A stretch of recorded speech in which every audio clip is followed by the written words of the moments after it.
Detroit City FC faithful, we're ready to rock Keyworth Stadium at 4 o'clock, but it is April 1st, so it's only fitting that we were fooled by Mother Nature. Local flooding delayed kick by 3 hours, but the time has finally come, and we're ready for the action between Detroit City FC and RGV FC. Alongside the coach, Eric Dobransky, I'm Joe Malfa. We're happy to have you with us this evening. Eric, we take a look at the standings because we are obligated to do so, but with the parity we've seen across the league this far, it doesn't tell us a whole lot. It is, and it's really early on here in the USL Championship season, but it is at a point where teams and coaches can really start to determine some of the trends that may or may not impact their teams moving forward and possibly make some adjustments, whether it's on set pieces, transition, run of play. But you do need to make sure that if you're one of those teams towards the bottom, this slow start does not continue. And as the season goes along, keep in mind the top 8 is where we're focused this year. Top 8 teams in each conference make the postseason. So Detroit is just right there at the moment, number 8 in the East. RGV, number 8 in the West, and it's the same thing here. Not a ton to make sense of so far in the early going, except for San Antonio and Sacramento being the 2 top in the league. And as I just mentioned about coaches and players kind of getting to a picture of what their teams look like, I think opponents, as you see the season kind of wear on, you're going to get those trends, those game models. You're going to have a little better look at what your opponents look like game by game, so those adjustments are going to matter. And those of you who are familiar with this league, you know that in the early portion of the season, you're still going to see so many new faces signing with new teams. And just as of 3 days ago, O'Neal Fisher became one of those new faces welcomed to the league by Detroit City FC, has been in Major League Soccer for the last 7 years with a handful of teams. 2015 draft pick, a big veteran pickup for Le Rouge. Yeah, experience both on the field, in the locker room. I mean, picking up a player like Fisher early on in this season, it just does so much for DCFC from the standpoint of his versatility as well, because this is a team and a coach in Trevor James that really utilize their players in different positions and different shapes, and so I think Fisher really fits that mold. And tonight's player to watch is brought to you by the Finnish Long Drink, a crisp citrus soda with premium spirits. Please enjoy it responsibly. Maxi Rodriguez responsible for a lot in the middle of this midfield for Detroit, both offensively and defensively. And I think for Detroit City, it's about how they're going to look offensively a bit. All 3 of their goals coming in the same game, but Maxi Rodriguez is going to be that player that connects all 3 lines for this team, and he's so influential on both sides of the ball. Well, RGV has been as consistent as they come. 3 games, 3 1-1 draws. On the other side, Detroit City have 2 losses, but have a big win in there against El Paso. Topsy-turvy in the early going of the season. We're going to find a lot about these 2 teams in this cross-conference matchup coming up next from Hamtramck, Michigan at Keyworth Stadium. Do it. Come on, Dad, get me. Ooh, nice play. All right, go. There we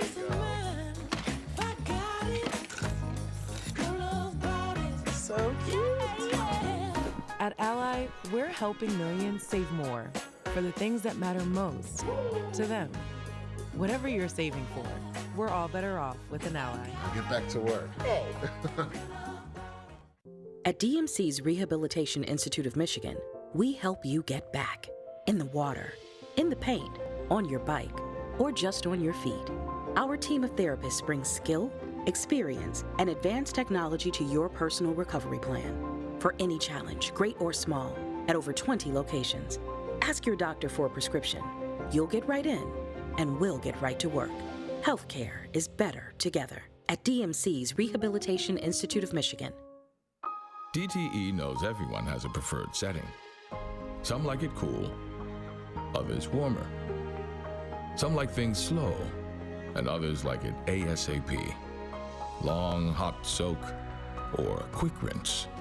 But whether it's a slow simmer or a fast boil, DTE makes sure that safe, reliable, cleaner natural gas is there for you, making every setting the perfect one. DTE. There's a beer in the D for me and you. From Royal Oak to Jefferson Avenue. Grab a friend and a jersey too and chant. Chant like you give a damn.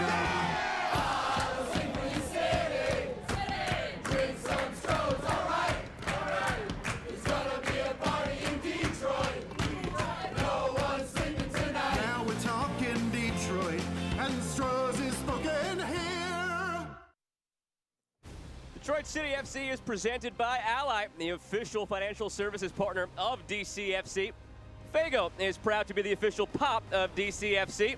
Know what's below and visit missdig811.org before any digging project. And Brew Detroit, the official craft beer of Detroit City FC. And Fort Pontchartrain, proud to be the official hotel partner of DCFC. A look at the starting lineups for both Detroit and RGV as we get into this one. Detroit's lineup is presented to you by Detroit Medical Center, official healthcare provider of DCFC. And both teams lining up with three backs and using numerical advantages in different areas, with DCFC having the 5 in the midfield. See how McCabe and Rodriguez work the numbers there defensively. And then for RGV, coming out in a 3-4-3, numerically 3 up top. Let's see how they match up 3v3 in the back with DCFC. RGV's lineup presented to you by Fort Pontchartrain, proud to be the official hotel partner of DCFC. Well, Mother Nature had more than just a flooding in store that delayed this start. We are supposed to get snow as the game goes along. So if you're keeping track at home, you've got a flood, you've got some snow. We'll let you know if we get any other weather phenomenon as the day goes along. Adam Kilpatrick is in charge of this one. And you know you're going to get a storm of support from the DCFC fans. We're underway at Keyword Stadium. Alongside Eric Dobransky, I'm Joe Malfa. Happy to have you with us this early afternoon or evening, depending on where you're tuning in from.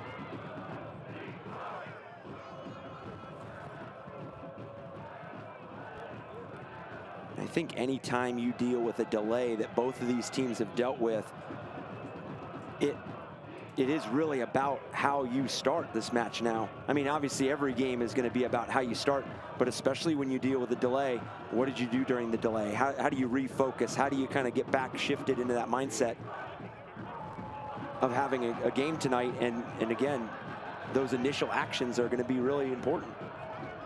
RGV has had a mixed bag as far as how their matches have played out. Again, they've all finished as 3 1-1 draws.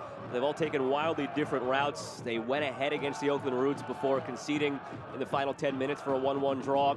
Against Monterey Bay, they scored 90+1 to tie the game. And against Vegas to open the season, it was 1-1 at halftime and a rather lifeless second half from both teams. So 3 very different 1-1 draws despite the similar score lines in all 3. But you know, Wilmer Cabrera coach team for the Toros is going to be organized, and they're going to have a different approach to every game, not afraid to be that chameleon in terms of the tactics to fit the opponent. So very interesting, as you mentioned, we saw the lineups that both teams trot out the 3-back in this one, how those will sort of mix and match as the game goes along. A good step here in the midfield by Tommy McCabe, winning it for Detroit City. Off the chest of Richie Ballard, taken by Wahab Akwe. One change on that back line from the last game for RGV. Eric Pimentel picked up a red card late in the game against Monterey Bay. So in comes Eric Kinsner, experienced pro on that back line, has already started a match this season as well. Akwe, last season, an all-league second-team player. Tried to clear it away, but it falls for Maxi Rodriguez, and now further ahead. First 5 minutes of the match presented by DMC Physical Therapy and Sports Medicine. DMC is proud to be the official healthcare provider for Detroit City FC. And you mentioned it just a minute ago, the flexibility and the adaptability of a team coached by Wilmer Cabrera. And with DCFC, you do have a team that has a game model that they continue to roll out in that 3-5-2. So really with Reese Williams and Connor Rutz out wide, they really try to introduce those wingbacks into that final third. And again, it's just about being really committed in that final third, the runs, the layers inside the box there. So obviously Wilmer Cabrera feels like this 3-4-3 can expose something against DCFC. Detroit City held scoreless in 2 of their 3 matches. 1-0 loss against San Diego. They had that 3-1 win over El Paso before falling 1-0 against Indy. And another day where the weather played quite the factor. Played up the right side. Ricketts to Francois and swept away by Carroll, the captain. Cristiano Francois so dangerous down that right wing. Last week, if you remember, Detroit City fans, it was 50-mile-an-hour wind gusts against Indy 11. So you had the win last week to go with the potential snow later tonight and the flooding to begin. All the weather at once in Detroit the last week. And that sequence with Ricketts really showcases both the attacking and defensive side of a three-back, because you have the opportunity to stretch a back line, but really good coverage there by Stephen Carroll. So when you play a back three, you have to make sure that you have that lane integrity, and there's nothing that really separates you guys and pulls you apart. Here's Francois again, cutting it back to Taylor Davila. He's had a goal to his name this season, one of the 3 for RGV. Only 2 players on Detroit have a goal this season. They have scored 3 like RGV, but 1 was an own goal, so just 2 players. And the only one in the starting 11 to have one is Maxi Rodriguez. So not a lot of firepower offensively, and a save by Steinwasser. 4th in the league in saves last season. They're going to have to call upon him a few times tonight. And a really dynamic start for RGV tonight, and Steinwasser coming up with a big save to his left. But they're playing on the front foot. You could see they want to play positive.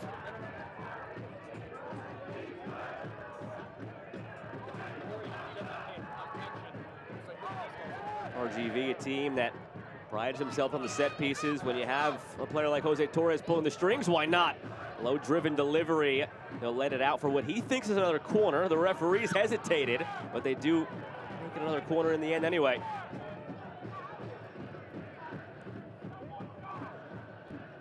This one lofted high to the back post. Comes all the way through for Davila, and he'll like that one back.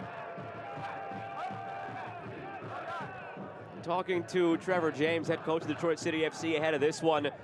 It's tough to gauge necessarily how you feel about a team after only 3 games. After that, then you have a large enough sample size to really dig in. But so far, he said he's very happy with the midfield. He's very happy with the back line and Steinwasser, although he would like a clean sheet. They haven't had one yet. It's just right here in the attacking third where they've lacked. They've gotten into the attacking third. They have a bevy of crosses. They just haven't finished enough. Have a chance to get it here, played to the backside and grabbed by Tyler Derrick.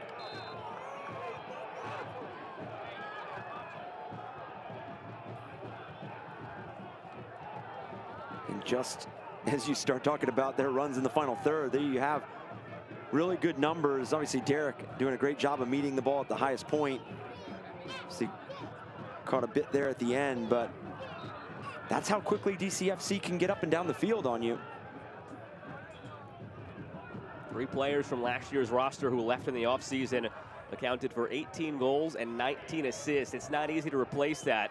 They're hoping that Ben Morris, who's in the starting 11 today, finally fully healthy, can be that piece that they need. And Trevor James mentioned that the players they brought in are more creative type players than out-and-out strikers. So the goals are going to have to come in a more creative manner rather than just finding a man and having him do all the work.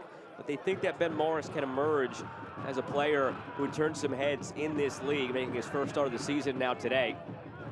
And you bring up such a great point, because you just can't recreate goals that leave your team, because it's just not going to be the same. It's about the rhythm and tempo. It's about really understanding each other.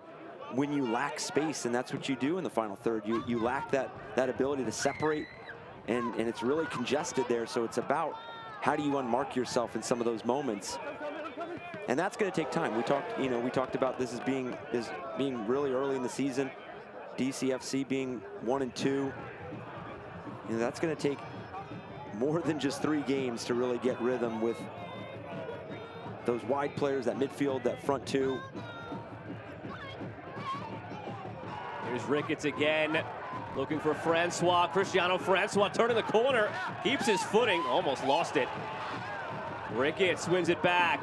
His cross took a deflection, and a 3rd corner in the first 8 minutes now coming for RGV. Tie up that point on Ben Morris. This is a player who has dealt with a lot of injuries in his career. Tore his ACL in February of 2019. Then he re-tore his ACL in August of 2020. He's a guy who hasn't played more than 4 games in any season in his pro career until last year when he played 28 finally. A career that dates all the way back to 2016. First 6 years of his career, never more than 4 games in a season. That ball was moving by the wind before he took the corner. You wonder if it altered it for Jose Torres. Not his best delivery. I have a chance to recycle it here.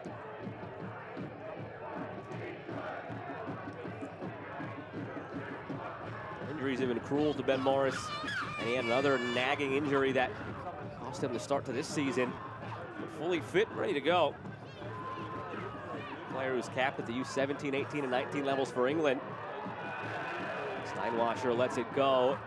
It'll roll all the way out for a throw.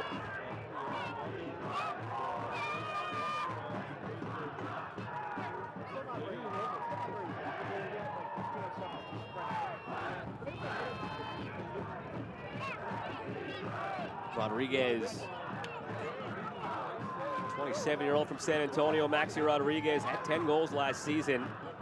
Trevor James typically has him in that double pivot role in the midfield, and you wouldn't necessarily, Eric, expect a double pivot to come away with 10 goals in a season, but he has a nose for goal, Maxi Rodriguez, and he's going to have some more freedom going forward for a team that needs to find the goal scoring from somewhere. And we tell teams all the time that the most dangerous run is that late runner, and I think Maxi Rodriguez, the timing that he has in joining those moments, yeah, like you said, you don't typically see that from a player playing in a double pivot, but he's just so active, and again, recognizing those timely moments.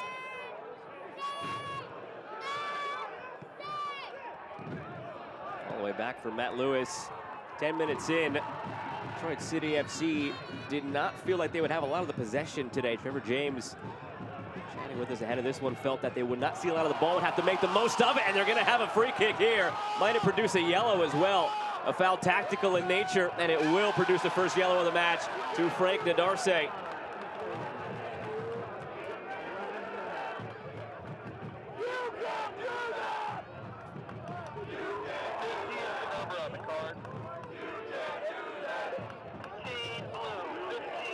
What a terrific turn there. Really putting the defender in a really difficult situation and giving Detroit City a really good look at Tyler Derrick and the RGV goal. When you're struggling to score goals, you look to set pieces to see if they can be a catalyst. Now, this is probably within the range to shoot, but at this angle, are you looking for a cross? Could go either way here if you're Maxi Rodriguez.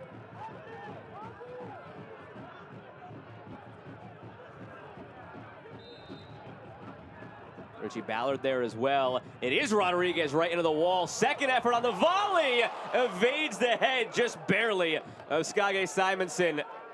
He put his hands on his head in disbelief.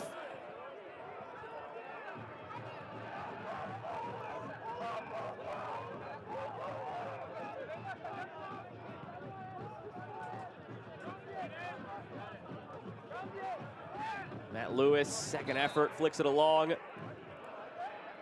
And a very late offside flag. This portion of the match is brought to you by the University of Michigan Flint, offering a flexible world-class education. Find the right program at umflint.edu.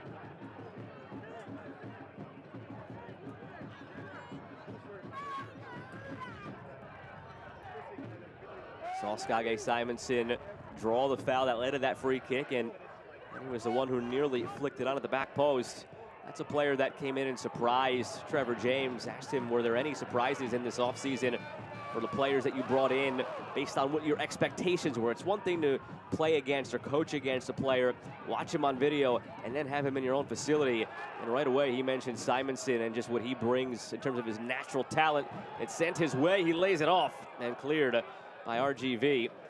Simonson actually scored his first professional goal as a member of Loudoun against Detroit last year, May 15th. A game that Detroit won 4-2. So both Detroit and Skage have fond memories of that day. He gets his first goal, Detroit gets the win. But Trevor James just mentioned the natural talent that he has. It doesn't necessarily come across on film. His touch for the ball, his nose for where to be and making the runs, all comes natural to him. Interestingly enough, he said the one thing that needs to come next for Simonson is just making the simple plays. He's capable of the extraordinary, but he leaves a lot of the layups and a lot of the simple out there on the field. And they believe that once he taps into that a little bit more, it just makes him that much more effective of a player. Yeah, and sometimes that's some of the most difficult portions of being an attacking player, is finding that balance between being the creative, that creativity in the final third, being able to separate 1 versus 1, being able to do some of those things that have made you who you are as an attacker, but also, like you said, finding that balance between playing and making some of those simple plays.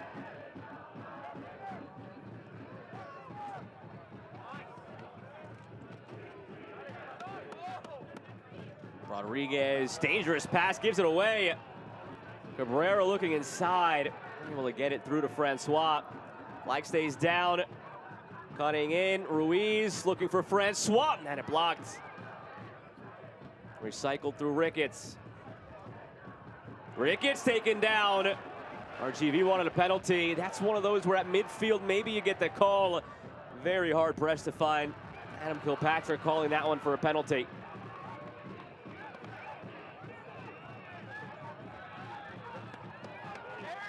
Here's Lewis. Carrying still, Matt Lewis. Gets it wide to Rutz. Clip toward the back post. The wind takes it a little bit. It just died there. Derek came out for it and just had to stop. Yeah, it looked like Derek had a different initial read on the service.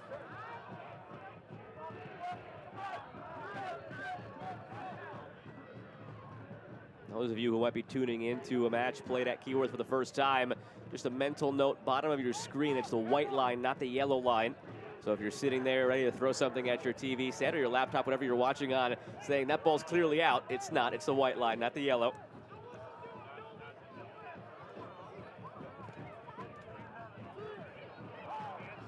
Currently 38 degrees in Hamtramck.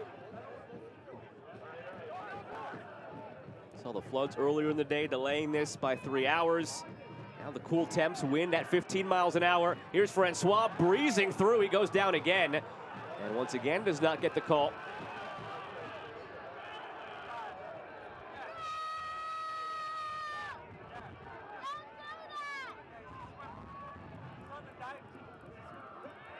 Feels like temperature is 31 degrees.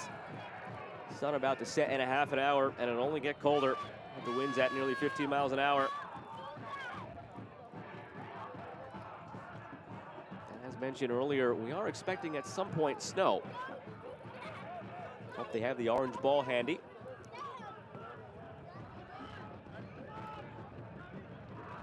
You can see the impact the wind is having, and that, again, not anything new for Detroit.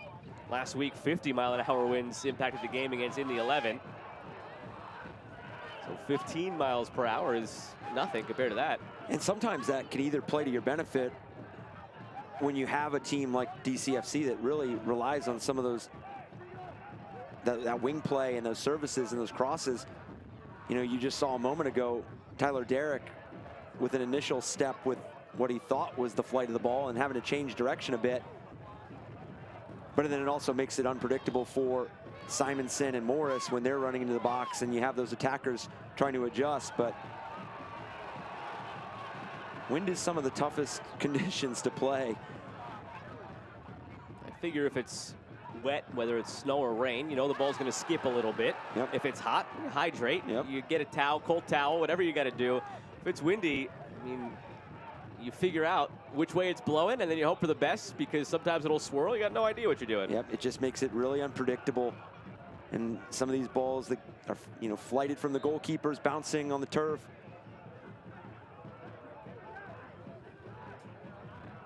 This portion of the match brought to you by DTE Energy. No matter where you are in your energy efficiency journey, DTE can help. Learn more at dteenergy.com/save energy.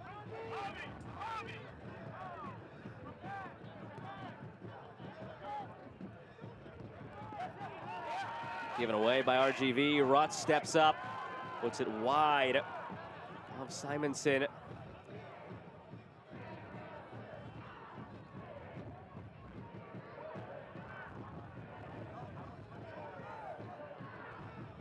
Keeping it on the deck that time, Steinwasser, not leaving it to chance of the wind.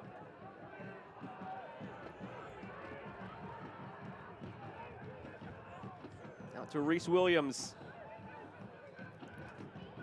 Rodriguez trying to play forward, think positive. That's part of the mantra of this team. And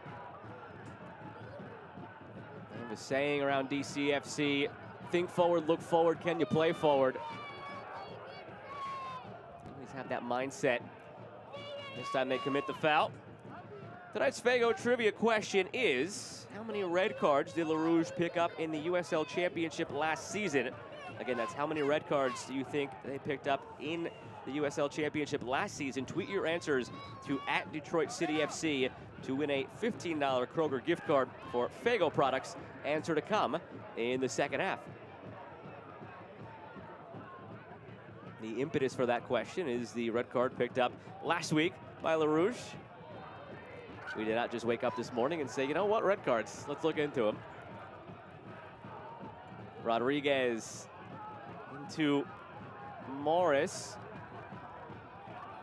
There's Simonson, excuse me. He's forced backwards with it.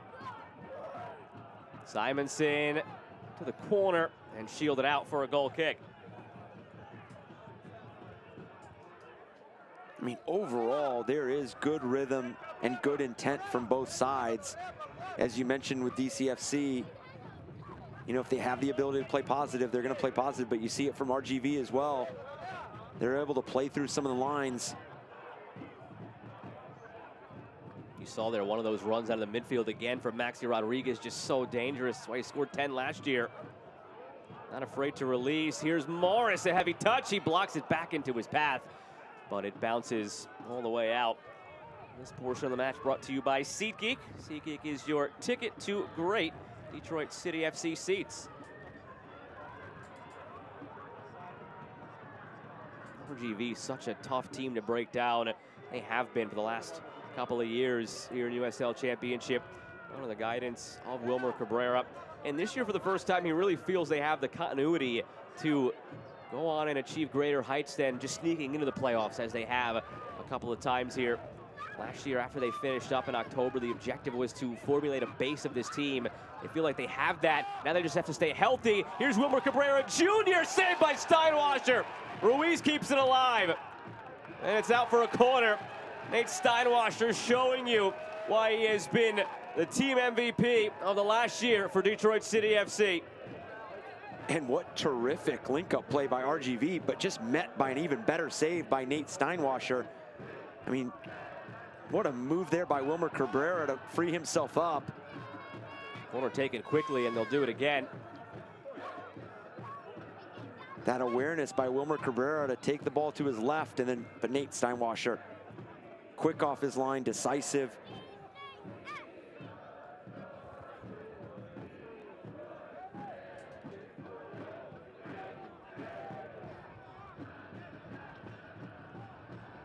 Another try from the corner. They couldn't get it off the ground. It's already the 5th corner of the match for RGV. Just more than 20 minutes into this game. None have produced anything all that dangerous. And that's frustrating for a team when you've taken 5 set pieces and none of them have really tested anybody along the back line. But sometimes that's the difficulty with being the wall right there on the corner, and maybe the wind.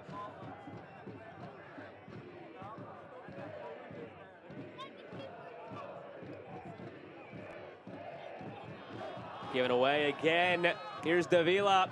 Has Francois coming. Davila takes it himself, slips it past Steinwasser, and RGV has the opener. 2nd of the season for Davila coming out of the midfield. And you see it again. Some of the opportunities for RGV have really been self-inflicted from the DCFC side, and you saw it in that moment. Some of these turnovers in the build for DCFC, and they get punished here. Tremendous left-footed finish. Just sneaking by the left side of Nate Steinwasser.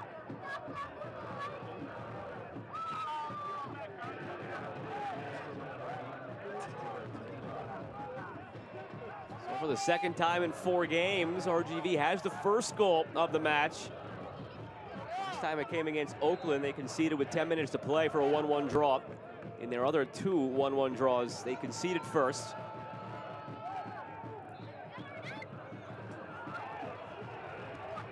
Now for Detroit City FC, having struggled to score goals outside of just that one match against El Paso where they poured in 3. And he responded. And what a drive by Davila as well, picking up that ball 40 yards away from frame and just driving at it with that left-footed finish. And he had a teammate, looked like Wilmer Cabrera, off to the left side. It's almost one of those, if you don't finish it yourself, your teammates are looking over, asking why you didn't pass it to the open player to the left. But he went ahead and saved himself the argument. And you almost wonder if Steinwacher was sort of shifting his weight that way, anticipating that pass over to Wilmer Cabrera Jr., because to get beaten at your near post like that. Yep, that's a great point. Because just a moment ago, he did anticipate the ball into Wilmer Cabrera and was decisive off his line. And like you mentioned, he was starting to shift to his right.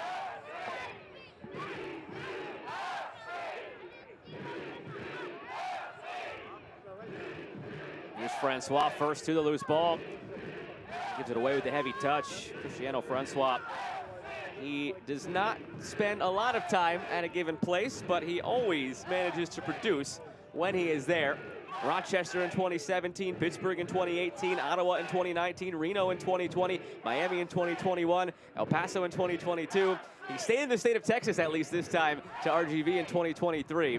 But a new team every year since 2017. He just continues to produce, however. 156 games with 32 goals in USL Championship across that span with all those teams.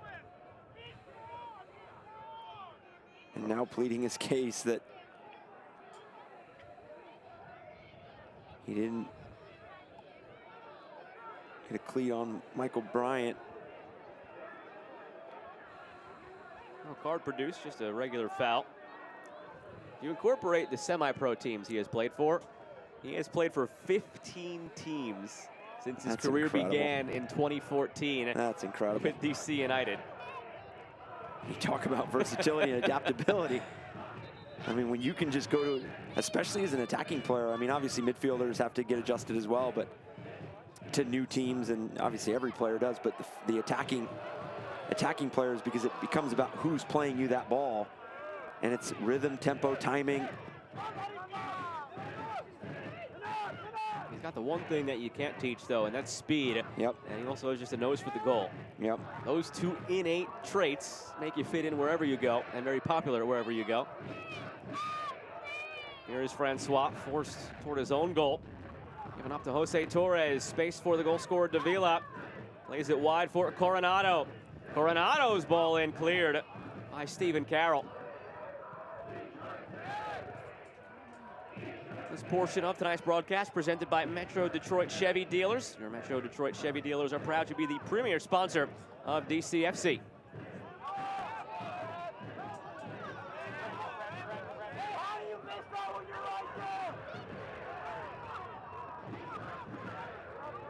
On a very cold day here in Hamtramck. That slew of DCFC fans you saw seem to be opting for the beverages that warm you from the inside, rather than the ones that'll warm your hands as you hold it. Whatever works. You got to do something in this weather. I mean, what a fan base as well in terms of being able to not only deal with the delay, but the weather itself. So that's off to them for whatever beverage they choose. And I think for them and their team on the field, it's going to be, and this is going to be stating the obvious, but it's really important that they find the next goal in this game. Because especially for a team that's really trying to connect in that final third and really find a rhythm and produce goal scoring opportunities, making sure you do not concede again against RGV and you go ahead and find the equalizer. That'll definitely shift momentum.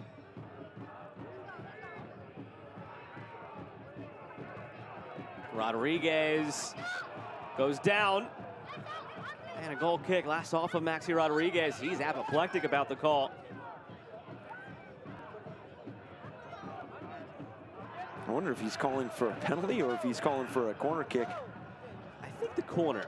He seemed like he was gesturing toward the corner. Yeah. If he was that irate about a non-penalty call, he'd have to go back and watch that. It wasn't all that much contact. Yeah, there wasn't much there. into play by Tyler Derrick, who has just been trying to keep warm, I guess, as best he can. Has not yet faced a shot on target through nearly a half an hour. As Cristiano Francois brings it back the other way. Carroll guides it away. Down by Torres. Slipped through by Ricketts. Now Francois. Ahead to Davila. And muscled off by Carroll.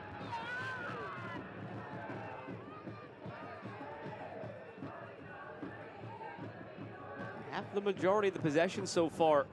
Detroit City FC. That's not necessarily how Trevor James anticipated this going. RGV notorious for wanting to dictate the pace of the play with the ball at their feet. Now, granted, they do that on what is the largest pitch, length and width in USL Championship at HEB Park.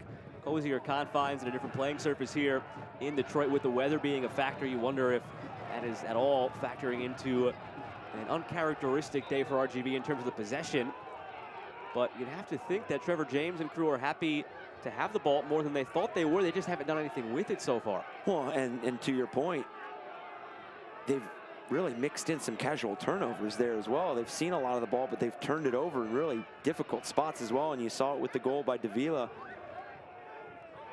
that you can be on the ball, you could see that possession, but there's going to be moments where you're going to have to play into tighter spaces, and you've just seen DCFC make some tough decisions and be a bit too casual in those turnovers, and it's costed them a goal. Taken off the volley and off the face. Look out, Davila down hard. Detroit City FC not happy. You see Maxi Rodriguez gesturing that he had the open lane into the box, but have to do that if you're Adam Kilpatrick. Head injury, immediate stoppage, especially on just a clobbering like that from the volley. Yeah, you know teams and fans are going to be unhappy about the stoppage, but as you mentioned, yeah, I mean, from that distance, any head injury, you just have to stop play, and referee doing the right thing. Like I said, I know it's upsetting for the side that's in the attack, especially this close to goal, but you have to stop play and make sure Davila's okay. Ben Morris got all of that one on the volley. Very curious where that would have ended up. It looked like he caught it clean. Also caught the face of Davila clean.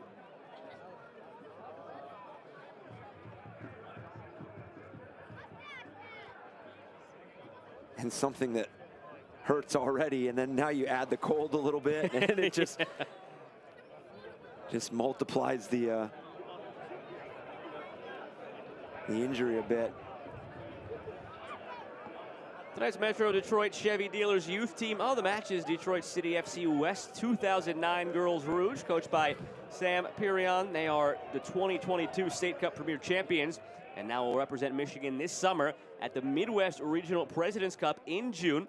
They have volunteered for 3 years at core city neighborhoods in Detroit. They collect toy donations, set up and organize the donations, and work together to help provide over 300 underprivileged children with a Christmas toy. Well, good luck to them playing in June. It should be a lot warmer. Yeah.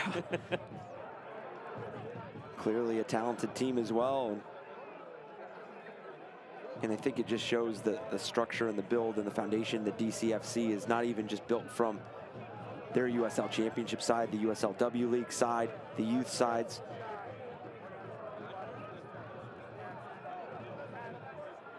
And just all the outreach to the community as well. Yep. Last summer, the Special Olympics World Cup was held here in Hamtramck at Keyword Stadium. And on that day, all the supporters of DCFC still flocked to the stands as if it were a La Rouge home game. So it's just a soccer-crazed town, and they love this team. And they were happy to see this team make that run in the playoffs last year, hoping to replicate it this year. And over the top to Rutz, it'll scamper away, out for a goal kick.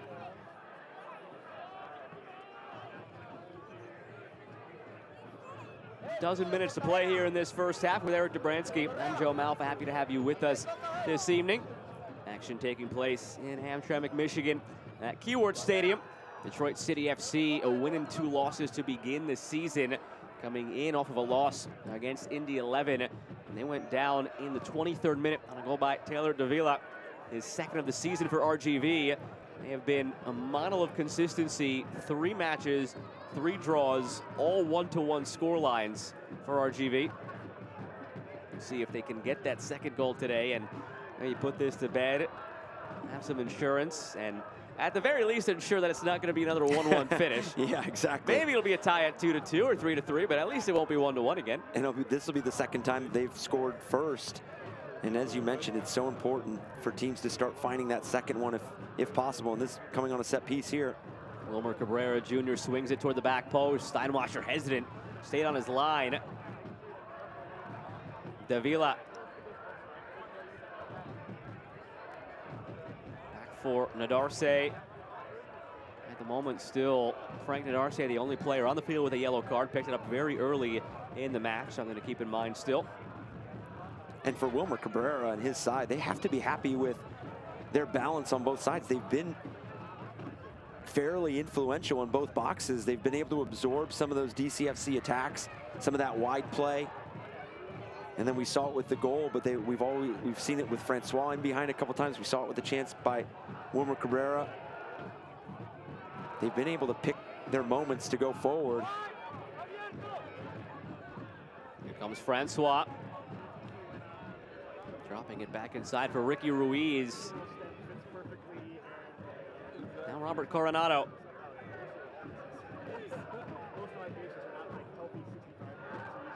Cabrera runs into some traffic.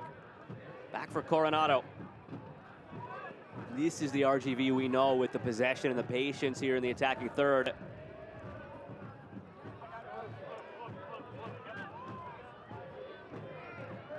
I was just about to say that was the passage of play that I think Trevor James and Wilmer Cabrera were expecting from this RGV side, but now it's about unlocking the other side of the field as well, because some of those 5-10 yard passages of play, they have to lead you somewhere as well, and I think that's for RGV, that's that next phase for them here in this matchup. Still a very cold, wet day here in Hamtramck. Delayed 3 hours because of some local flooding. Feels like temperature is at 31. Snow is potentially in the cards for the rest of the evening. Has been raining on and off so far. And this portion of the match brought to you by Strategic Staffing Solutions. People-powered, customer-centered, community champions.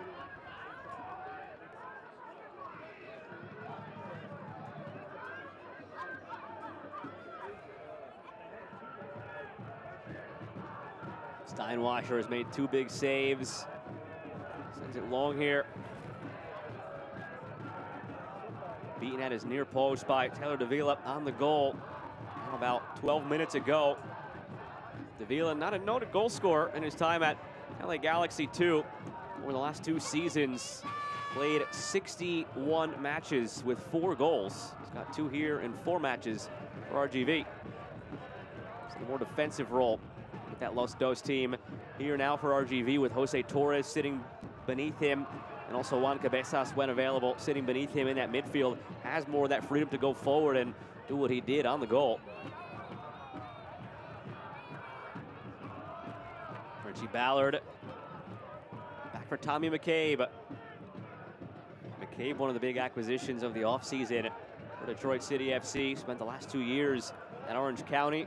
Big reason that they won that title in 2021. On the turn, Richie Ballard. Ballard taken down. Play on. This is Adam Kilpatrick, and here goes Cristiano Francois. I'll skip out for a throw-in. Richie Ballard's another one in addition to Ben Morris. Mentioned for Morris that he had those back-to-back torn ACLs. Look out for Steinwasser, but he gets it out of harm's way. And Morris hadn't really stayed healthy. Last year was his first time playing more than 4 games in a season. Richie Ballard, between his time in Louisville and Miami, has just had some bad injury luck over the last few years.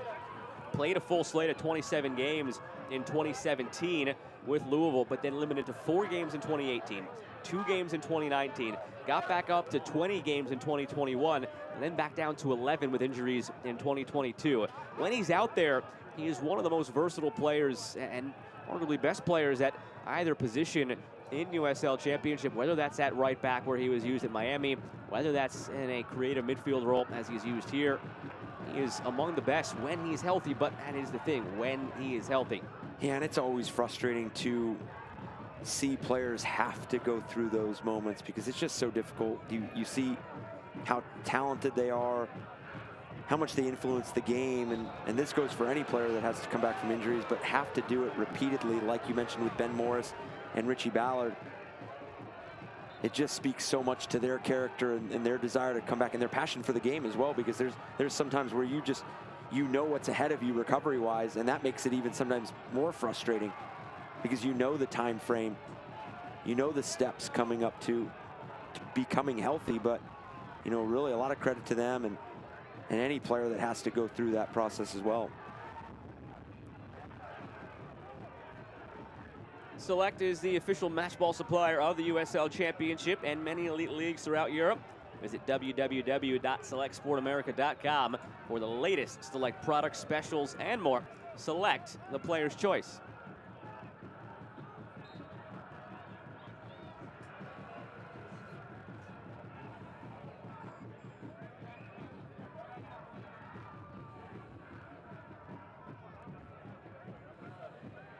With it dangerously around the back again. Carroll goes for the long diagonal.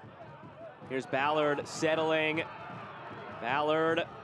Frank Nadarce had to pull up from the challenge. Remember, he's on that yellow card. Reese Williams gets it wide for Ballard. Back atop the area for McCabe. Simonson on the turn. Those are the moments where he can pull off the incredible. He's called for the foul in the end. Back very late for a foul call and a yellow card on Skage Simonson. Initially, Adam Kilpatrick let it play out. It didn't seem like he was even going to call the foul. Brings it back for a yellow. There had to be something late there against Simonson. Oh, he wasn't much there in terms of following through. He really thought in this moment, because he had seen the turn earlier that earned DCFC a set piece. He was so dangerous on that initial turn. But you can definitely understand his disagreement with the yellow card especially.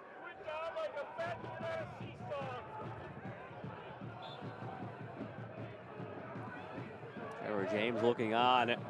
Wonder what adjustments he may make at the half here to spark something in the offensive third of the field. 3 shots, none on target, none all that dangerous yet from LaRouge.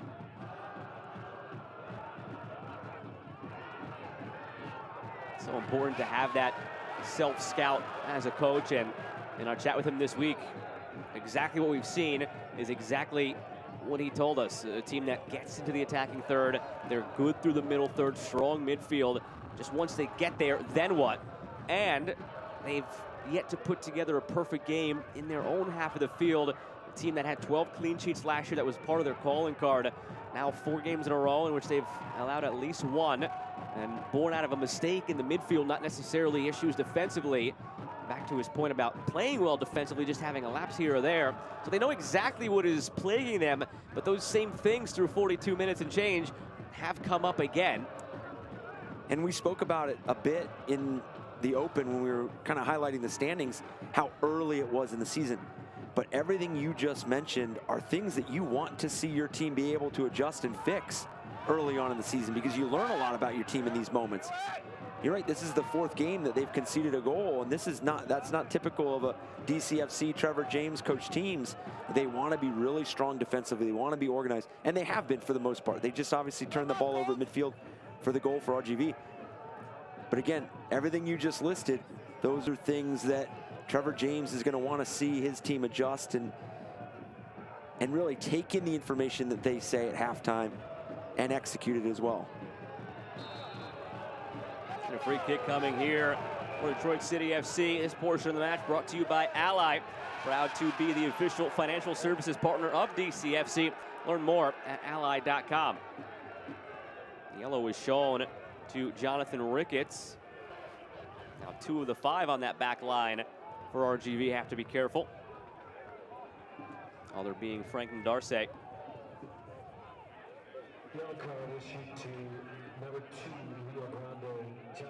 And for Maxi Rodriguez in this service,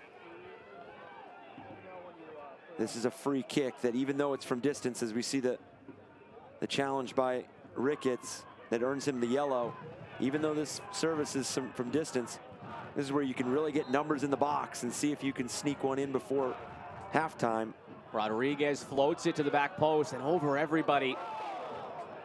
Taking out the advertisement board as well. Sorry to you, No Brand Coffee Company.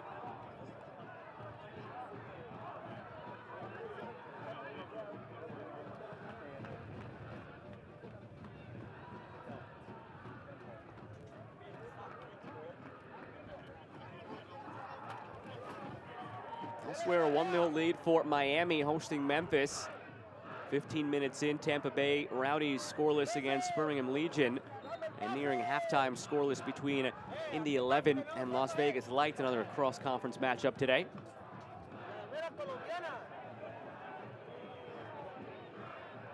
You can see that ball move with the wind. It's just not staying still.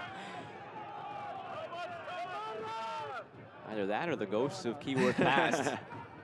And obviously for RGV and Tyler Derrick, they're going to be patient enough to just let the ball settle because they want to see out this first half. Stoppage time brought to you by Brew Detroit, official craft beer of Detroit City FC. 3 minutes tacked on here at the end of half number 1.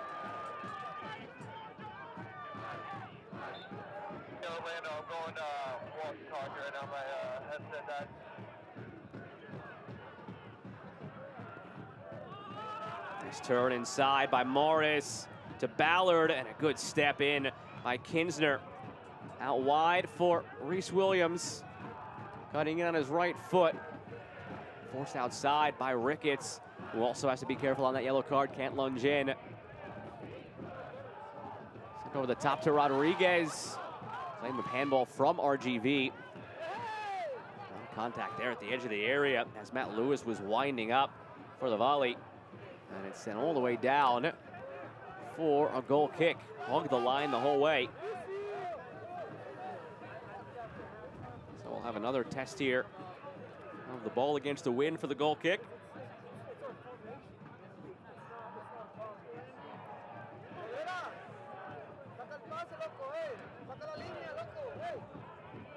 Holding still for now.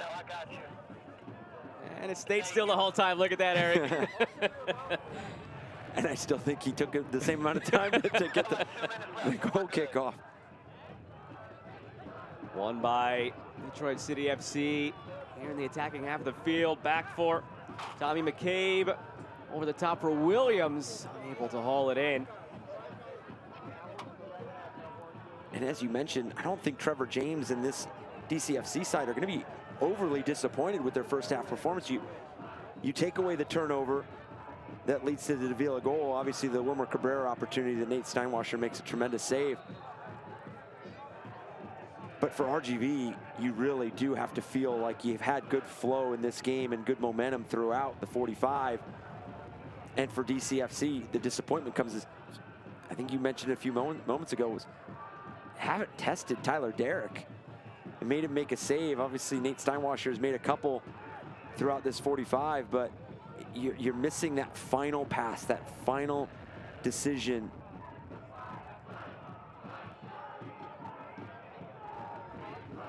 Mentioned it was their Achilles heel last year as well. Among the league leaders in final third entries and crosses, but struggle to score goals. Have to be careful not to give up another one right here before the stroke of halftime. It's got back for a shot that's blocked. Robert Coronado had a go of it. Cristiano Francois pivoting back and forth. 3 minutes have come and gone. RGV brings it back to midfield. Might have bring the whistle from Adam Kilpatrick as well. The attacking threat has gone by the wayside. He's going to let it play out here still, it looks like. Davila.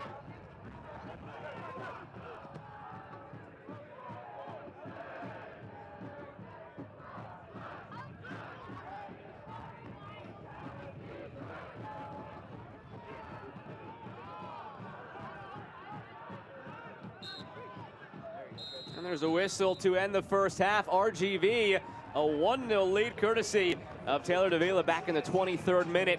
It was not the only chance they had. Nate Steinwasser, a couple of big saves. No chances to speak of on the other end for Detroit City FC. Yeah, and for Detroit City FC, they're going to feel like they can offer a lot more up to this game. I think they're going to, they're going to know there's adjustments there to be made.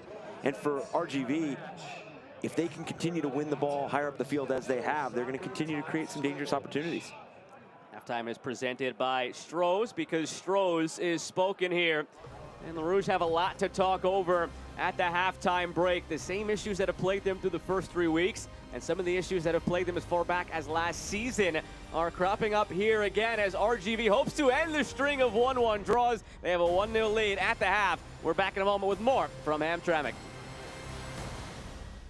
SeatGeek is the ticketing app for fans like the High Five Strangers guy. Game-winning interception. First down. Just a nice, solid tackle. If you're in arm's length, you will be swapping skin with this extrovert. You see, he knows SeatGeek got him a great deal on tickets, so he can focus on what he does best, smacking palms. SeatGeek handles the tickets to sports, concerts, and more, so fans can fan. Soccer, soccer, soccer. Watch it at Detroit's premier soccer bar, the Detroit City Clubhouse. We have domestic and international. Soccer, soccer, soccer. Enjoy cold beer. Don't forget to pies, pies, pies. The Detroit City Clubhouse. Perfect for birthday parties and corporate events. Detroit City Clubhouse. Detroit's home for soccer, soccer, soccer.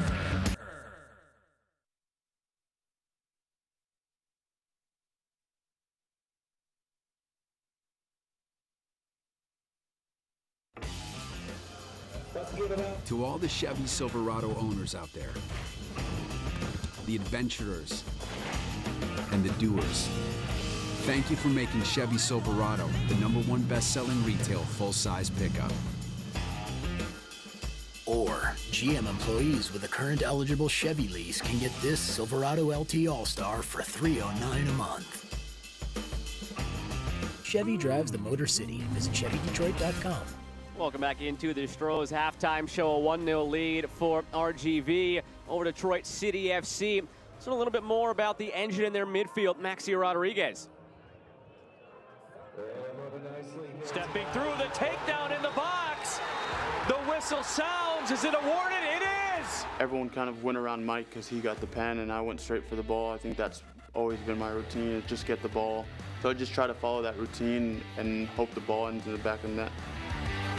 Can Maxi Rodriguez deliver? I think in the moment you just try to stay in the zone. I froze, so even if it went off the post, I don't know if I was ready. I know Antoine was ready for anything, but it went on that line for about 30 seconds, it felt like. Of course! Detroit City FC takes a 2-1 lead yet again from the spot. It's Maxi Rodriguez. Yeah, I don't even think it hits you when you lay your head on the pillow. I think days after, when you see the things on social media, people keep texting you about it, that's when you kind of realize what had happened.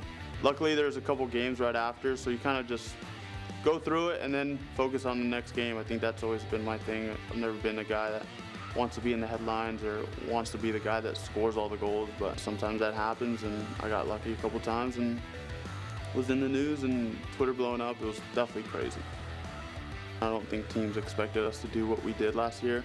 For me, it feels like a family, so to be back for a third year, it's exciting. I think Trevor's built a culture over these past 3 to 4 years, and it's exciting. It's a continued challenge for me, and it's nice to be around guys that I know, that I'm comfortable with, that we understand each other both on and off the field. I think that's important. I think it's just to continue to do that and continue to prove to people and teams in this league that we can do it on a every year basis. I think that's the hardest thing. I think being able to sustain what you do is what kind of drives the culture and drives what you can do as a club. So to continue to do that is important, and as a player individually is to continue to do what I did. I think you can have one good year, and if you fall off, it's kind of a disappointment. So you're only as good as your last game, so I want to continue to build on that.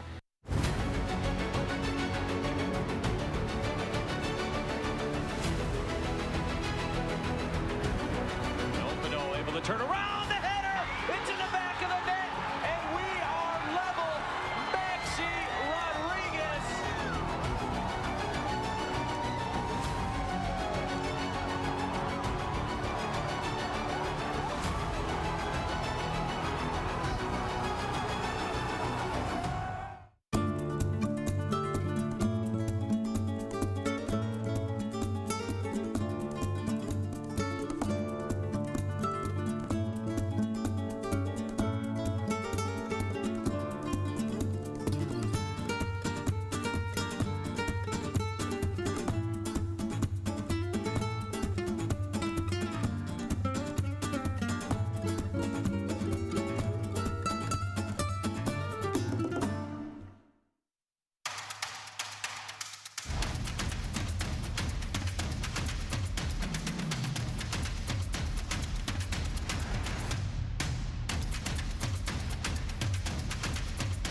We all have goals.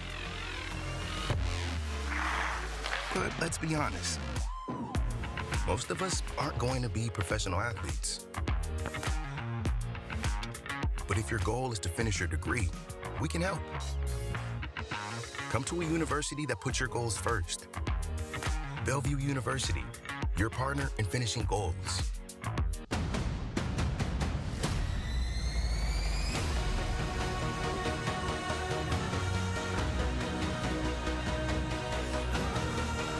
Oh, that one a good strike, and he finds the back of the net.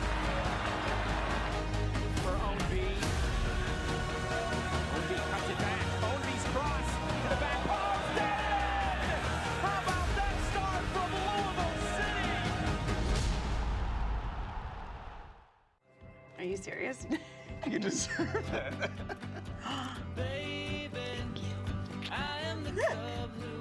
That's just for you. Come on, Dad, get me. Oh, nice play. All right, here you go. At Ally, we're helping millions of people save for their people. Whoever you're saving for, we're all better off with an Ally. At Keyword Stadium, where it's still cold, it's still wet, it's still windy, it's still RGV 1-0 over Detroit City FC. As we take a look around the USL Championship with some news and notes, still in the early going here of the season. The Open Cup gets going this week. Jordan Farr voted Player of the Week, and the schedule on ESPN begins shortly. But I want to take it back to that Open Cup bit here, Eric. It just means so much to the players. It's awesome to see, and it's back more this week. It is, and it's such a tremendously fun tournament. I mean, and for DCFC, they actually play. They host on Tuesday night, and it's something for these teams, these USL Championship teams. I mean, they have to navigate it through the season because obviously it is in the midst of the regular season, but it's just such an exciting time for all these clubs, and when you get to host some of these games, I mean, you look at the crowd that's out here tonight with the weather, with the delay. I mean, those U.S. Open Cup games get really rowdy as well. Absolutely. We'll see if this year anybody duplicates what Sacramento Republic did last year, making the run all the way to the U.S. Open Cup final. And this is one of a handful of games going on around the league tonight. Elsewhere, it's scoreless still between Indy and Las Vegas. We had some action last night. FC Tulsa, stoppage time to level it against El Paso. Hartford 1-1 against Orange County. And I guess that's the theme of the early going here of the season, Eric, is ties. No teams are really separating themselves by picking up the 3 points. You look at the standings, so many ties. It's such a tight league in terms of the parity this year. There's no easy outs. Yeah, and a lot of these teams are starting to really build their identity. And you mentioned it in the first half with RGV. It becomes difficult to find that second goal that really puts a game away or causes a bit of separation, but really still attacking-wise, that identity is still starting to be set for a lot of these teams. Look at the upcoming schedule here as we go through the coming week. San Diego and Tulsa all of a sudden is a very interesting one with the resurgence of FC Tulsa this year. You've got the All-Florida matchup between Tampa Bay and Miami. And then Indy 11, Oakland Roots, some cross-conference here, but I think the marquee matchup, at least of the ones shown here for the week, Colorado Springs and Pittsburgh, two teams always near the top of their respective conferences. And I think another one's Birmingham Phoenix. I mean, for Phoenix, a little bit of a slow start. They're going to want to start really ramping things up towards the middle of this month and hit April. And Detroit City FC want to start ramping things up here into the second half. They were held without a shot on target in the first half, trailing 1-0. The second 45 coming up after this.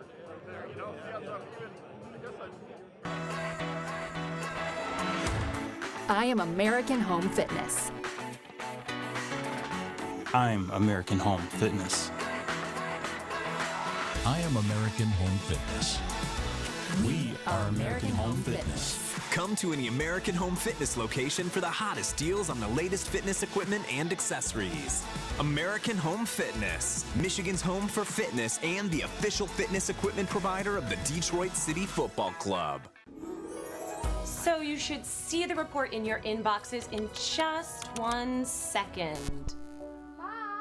This is what should have happened. At least 3 days before starting his project, Bob should have called 811 or went to missdig811.org to have his local utility providers locate and mark the location of buried lines in his yard. Dig safely. Okay, so you should see your report in your inboxes now.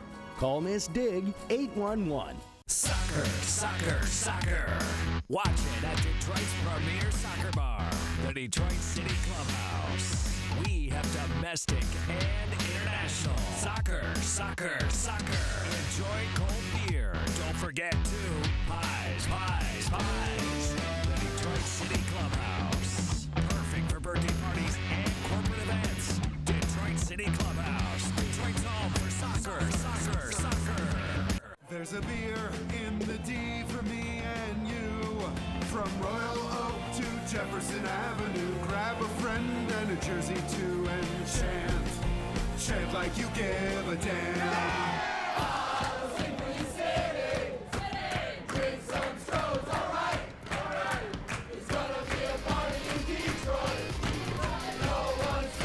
Now we're talking Detroit, and Stroh's is spoken here. Conclusion of the Stroh's halftime show. RGV 1, Detroit City FC nothing. And the teams are making their way back out onto the field for half number 2. First, we take a look back at highlights from half number 1. And Eric, it's going to be pretty one-sided here. All the shots on target when RGV's away. It is. DCFC was unable to create anything final in that attacking half, but RGV, and what a save. And these are back-to-back saves by Nate Steinwasser there to his left. And then this one, even more difficult. Wilmer Cabrera cutting it back to his left, and Steinwasser just decisive off his line, making himself big and keeping this game at 0-0. But this initial move right here by Wilmer Cabrera, knowing where he wanted to go, what space he wanted to access, but Nate Steinwasser was up to the challenge. And then here, it was almost the story of the first 45, just casual turnovers from DCFC in the build-up phase.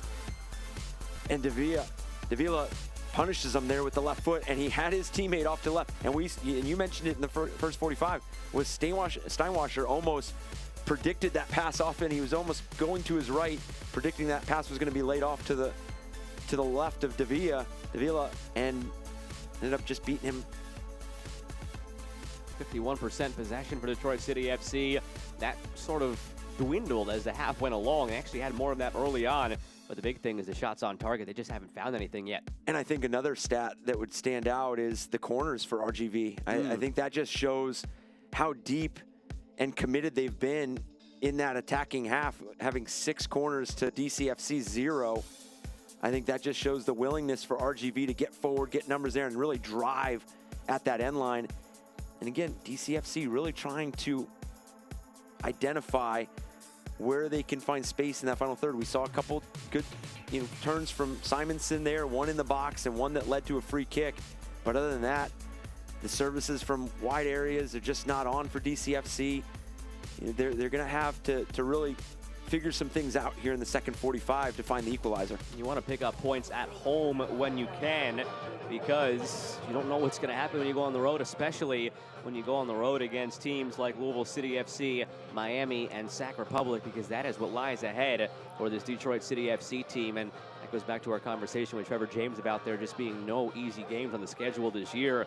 They've played El Paso, they've played San Diego, they've played Indy, all teams who expect to be playoff teams this year. And then they have that murderer's row coming up of Louisville, Miami, Sacramento, and Tampa Bay to round out the month of April. There are no easy points anywhere. 3 of those 4 are on the road. Have to take care of business at home when you can. And right now they are down 1-0 with 45 to play as the sun has completely set here over Keyword Stadium. RGV in the blue from left to right. You've got Detroit City in the rouge from right to left. Adam Kilpatrick will send us on our way here in half number 2. And away we go. I'm Eric Dobransky. I'm Joe Malfa. Happy to have you with us this evening. Still cold, still wet, still windy. No snow, though. No snow. That is a big factor. We expected snow, and thus far, no snow. Although, to be fair, as we talked about in the first half, you could probably deal with that. It's just the wind that is such a factor at 15 miles an hour. And again, that's less than it was last week. It was 50 miles an hour.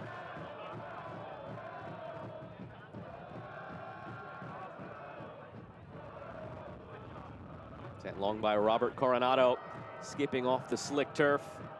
And Steinwasser gets it ahead. Now Ruiz.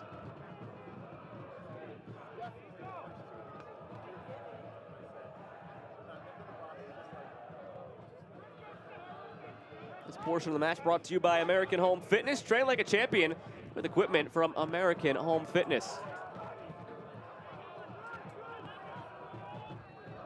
Looking long here. Morris got on the end of it. And Morris hasn't had a ton of the ball served his way thus far. Making his first entrance here in the starting 11 for Detroit City FC.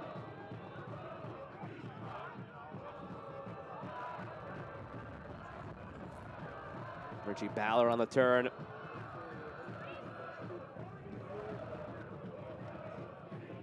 All the way back for Bryant and across to Stephen Carroll. Carroll, the long diagonal, tracking it was Ballard. Too much on it. Talking about some of the more advanced stats that we have access to. Final third entries. Gives you a sense of where these teams are getting to when they have the ball. It's 37-32 in favor of RGV. Not a wide margin, but it's, again, just when Detroit City gets there, they don't have anything brewing in terms of the chances. Still no shots on target. And that's what we spoke about in the first half, was there was really good flow from both teams. Really a lot of intent, a lot of purpose behind their first and second phases of the build. But as you mentioned, just for DCFC, and listen, I'm not trying to overemphasize a point of goal scoring for DCFC, but you've just come off 2 games where you haven't been able to score a goal. Your first game against San Diego, and then you just listed their next few matchups here throughout the month of April. You want to go into those matchups and obviously finish out this game first, but you want to go into those matchups having a better idea of what your identity is in that final third. And I think you see it a little bit. Obviously, it's early here in the second half, but a bit more urgent, a bit more intent with their ball at the feet, 18, 20 yards away from goal.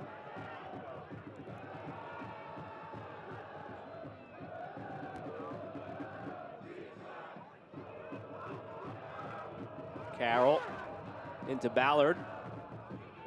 Cleared in favor of Simonson, who slips it through. Something brewing here for DCFC. Played centrally, flicked along in the back post. It falls for Reese Williams. Williams loses his footing. Almost lost the ball, but kept it alive just barely. Michael Bryant sends the ball in. Handed away by Kinsner. More signs of positivity there, to your point. And you can see the numbers that are in the 18-yard box for DCFC. So it's really not for a lack of trying and a lack of commitment. Played centrally with the overhead kick.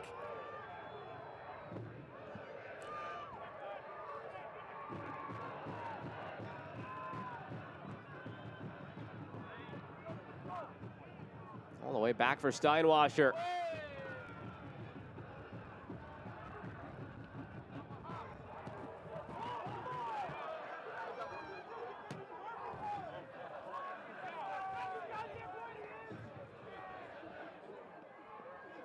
This RGV team figures to be one of the best that the group has seen in a couple of years. I'm talking to Wilmer Cabrera, and again, the big factor for this team has been and will continue to be health, but feels that if everybody is healthy, this is the best roster he has had since he has been the head coach of this team. That's a scary thought, considering what he is able to do as a tactician, pulling the strings. And here they go again. Wilmer Cabrera Jr. saved by Steinwasser. Falling down, got it with the left paw. A 7th corner coming now for RGV. And that looked like it caught Nate Steinwasser just a bit by surprise, or as you mentioned, just falling backwards there.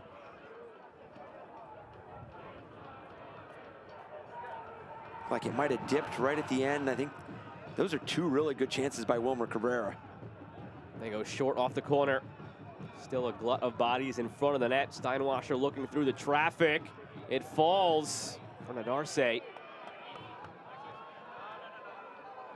This is an RGV team that has been in the postseason in recent years. So for it to be what Wilmer Cabrera calls the deepest and most talented, it is something to be aware of for the rest of the Western Conference. We know they've notoriously been a team who starts slow, kicks it into that higher gear around July, August. So not maybe all that surprising that they have 3 middle-of-the-road 1-1 draws to begin the season. Well, at some point, draws begin to feel like losses. You take this game as an example. One team has 3 draws. You haven't lost yet. The other team has a win and 2 losses. Maybe you're upset losing 2 out of 3. At the end of the day, still 3 points each. Yeah, and it's to, again, your point, where for RGV, and you talk about how, excited Wilmer Cabrera is about this side, you have to start figuring out ways to get that second goal. And I guarantee you that's the discussion at halftime was, how do you find that second goal? Because the last thing you want to do is keep DCFC in it. And this is a team that will absolutely scrap and claw until the very end in the 90th minute. So you want to make sure that you find a second one. We saw it in the Western Conference last year. The Oakland Roots, at one point, if memory serves me right, they were 9-9-12. They were 500. They just had 12 draws, and it put them below the playoff line. There were teams at the time who were above the playoff line who had losing records, whereas they were 9-9-12. But 12 draws is a lot of points gone by the wayside. You're better off losing an extra couple to pick up a couple extra wins. Although you don't think that way in the moment. You're fighting for that draw. You didn't lose, but you didn't win. And for RGV, I don't want to say the opposite of what DCFC's schedule looks like in the month of April, but after this game, they don't play again until April 15th. So it'd be really meaningful if you can find a way to leave here with 3 points and 6 points total. You're unbeaten.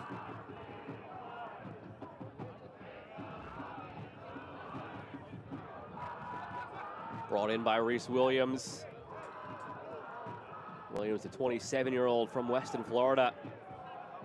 Joined last season for Detroit City FC.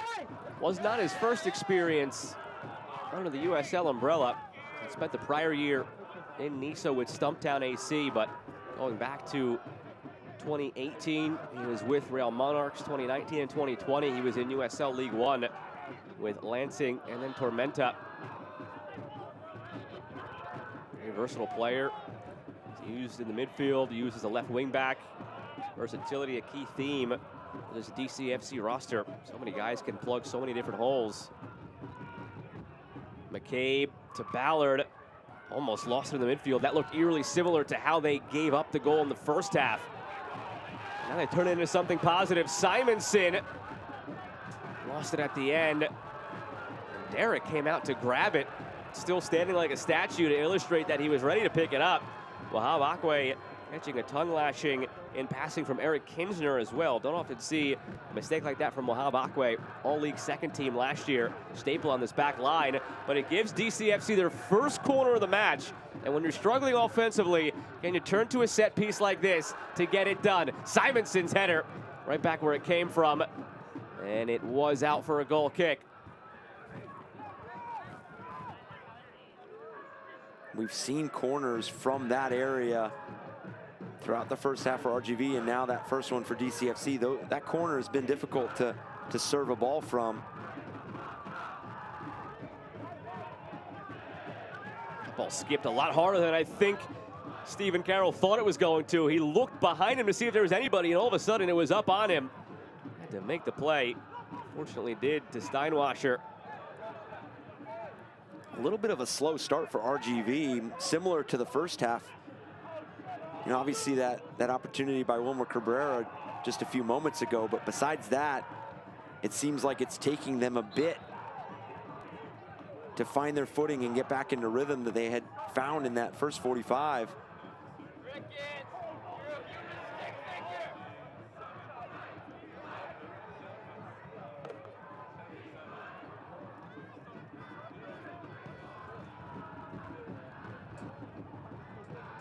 Ball caught up in the wind. It's blowing against DCFC right now. Slipped through towards Simonson, and Simonson commits the foul. Remember, he's on a yellow card, so he cannot argue this too ferociously. Although he might again have a case, as he did in the first half, as he tried to power his way through. Looked at least to my naked eye, that it was a shoulder. I'll get a second look at it.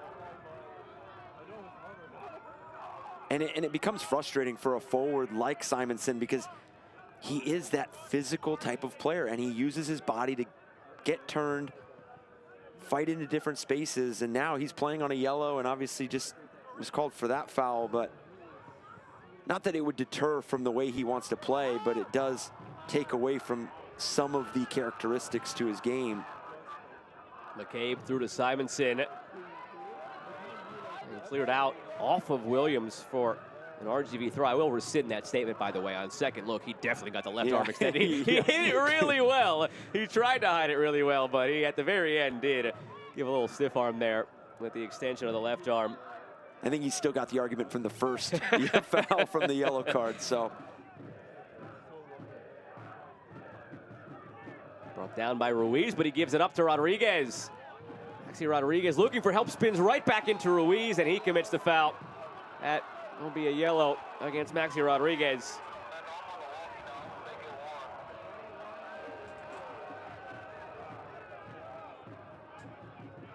This portion of the match presented by the all-new Detroit City FC app. Download it now for app-exclusive video content, man of the match voting, and more.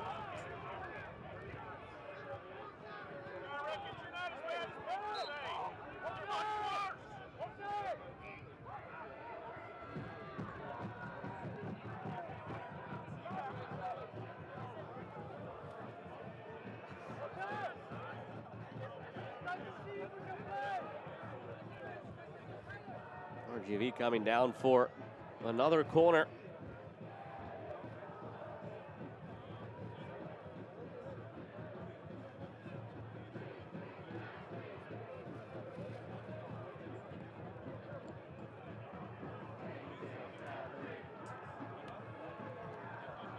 Eighth corner now of the match.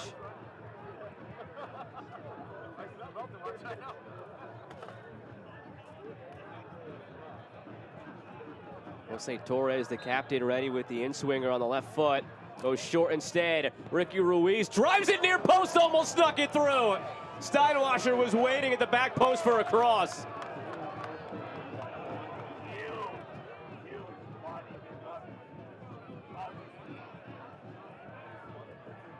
That is so difficult for Steinwasser. So much traffic in front. He gets a late read on it. But an absolute excellent save to his left. Makes it so difficult when you have so many bodies in front of you. From the corner, arcs over everything, and also think back to the opening game of the season for RGV. That same exact play, pretty much, off of a corner, ended with the ball at Ricky Ruiz's left foot. Same spot on the field. He put it top bin, far post, upper 90 to make it 1-1 against Vegas. So you wonder if that is in the back of the mind of Steinwasser there too.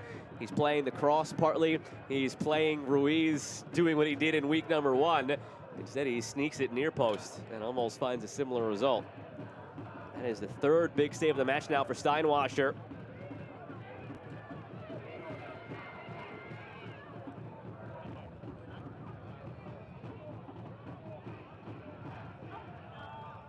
Steinwasser entered this season with 70 total appearances for DCFC in all leagues, all competitions. Started now all 4 games this season.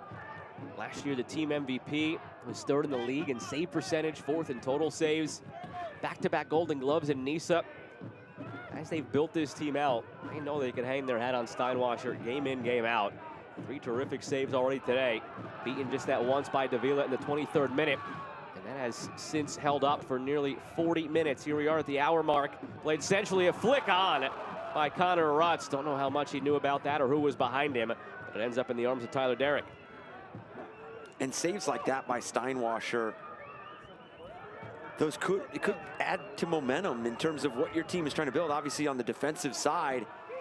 But you saw a lot of his teammates being around him in that moment after that save, and I think that's just something where, as players, you collectively take a deep breath and you're like, okay, we need to go ahead and find an equalizer here because our goalkeeper is keeping us in this match.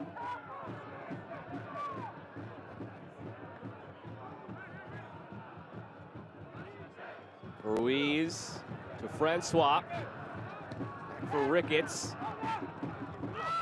A former U.S. national teamer, Jose Torres, draws the foul.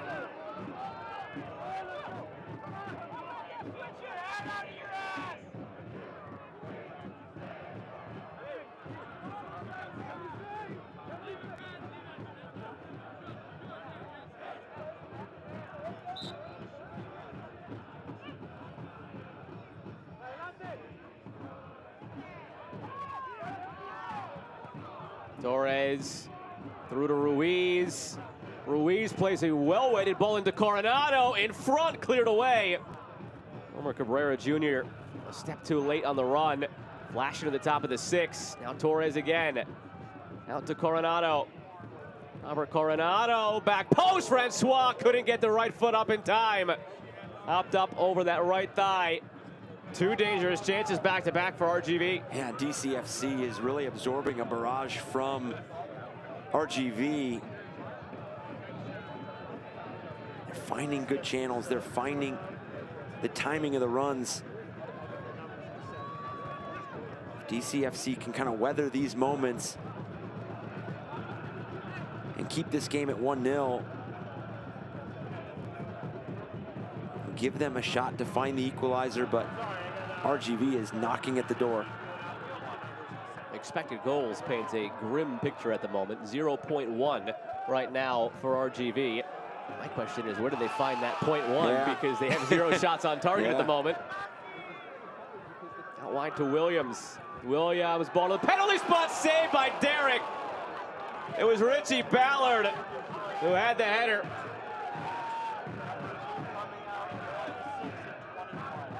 And that was a really good sequence by DCFC, just as you're asking where the point one's going to come from. Really good service from Reese Williams and a really good run by Richie Ballard.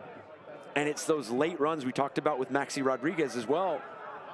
When you can see defenders occupied by your teammates and other attacking players, then it becomes predicated on the decisions you make, what space you want to occupy. Bevy of subs coming here for Detroit. Get this all sorted out for you momentarily. 3 players up and ready to go.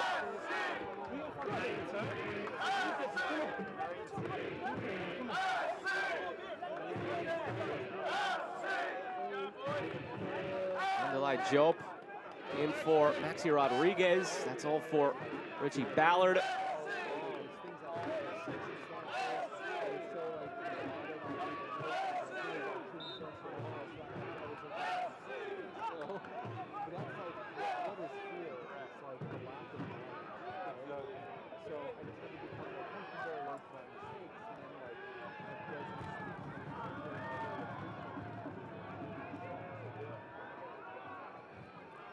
O'Neal Fisher makes his debut for Detroit City FC.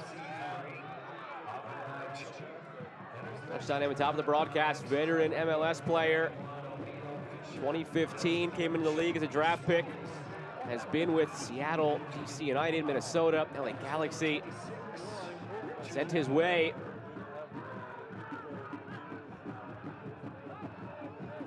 And I was just about to bring up, at what time and what moment do you feel comfortable in inserting Fisher? Slipped through. They're shouting for a pass back, but there was no intent there. They tried to clear it.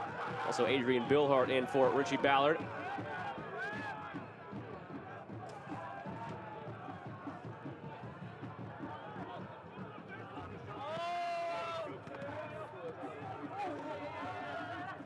Magic of the U.S. Open Cup once again returns to Keyword Stadium on Tuesday, April 4th. Scan the QR code on your screen now and secure your spot at Keyword Stadium. Jope.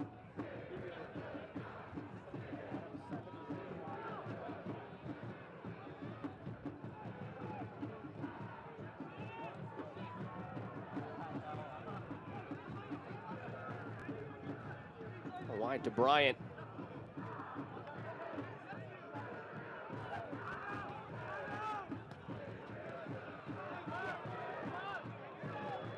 Carroll.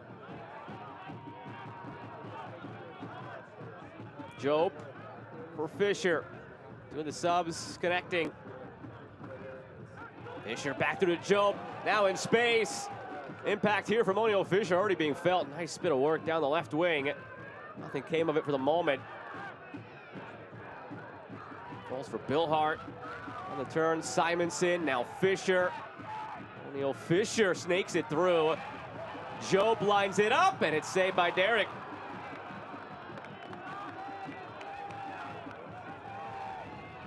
I mean, already you see the change in activity here. And take away nothing from the players that came off, but you just see different look. And sometimes it just adds a bit more energy there and a little bit more urgency.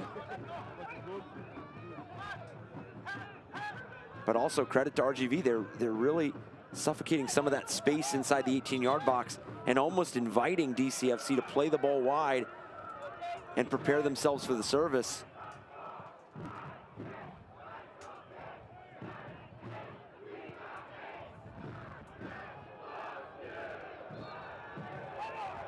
Bill Hart call for the foul. A nudge in the back. Frank Nadarce. Bill Hart also coming in, should make an impact here in the midfield. Creative, proactive player. Adrian Bill Hart tore his ACL 4 games in the 2021 season at South Georgia Tormenta in USL League One. Came back and won Comeback Player of the Year in 2022. Had 5 goals and 5 assists.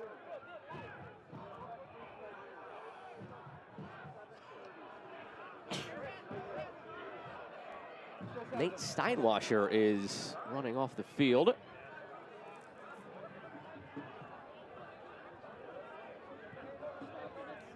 I think he's just fixing something with his boot. Yeah, needs a new cleat. Well, this is a good time as ever, I suppose, to give you the trivia answer.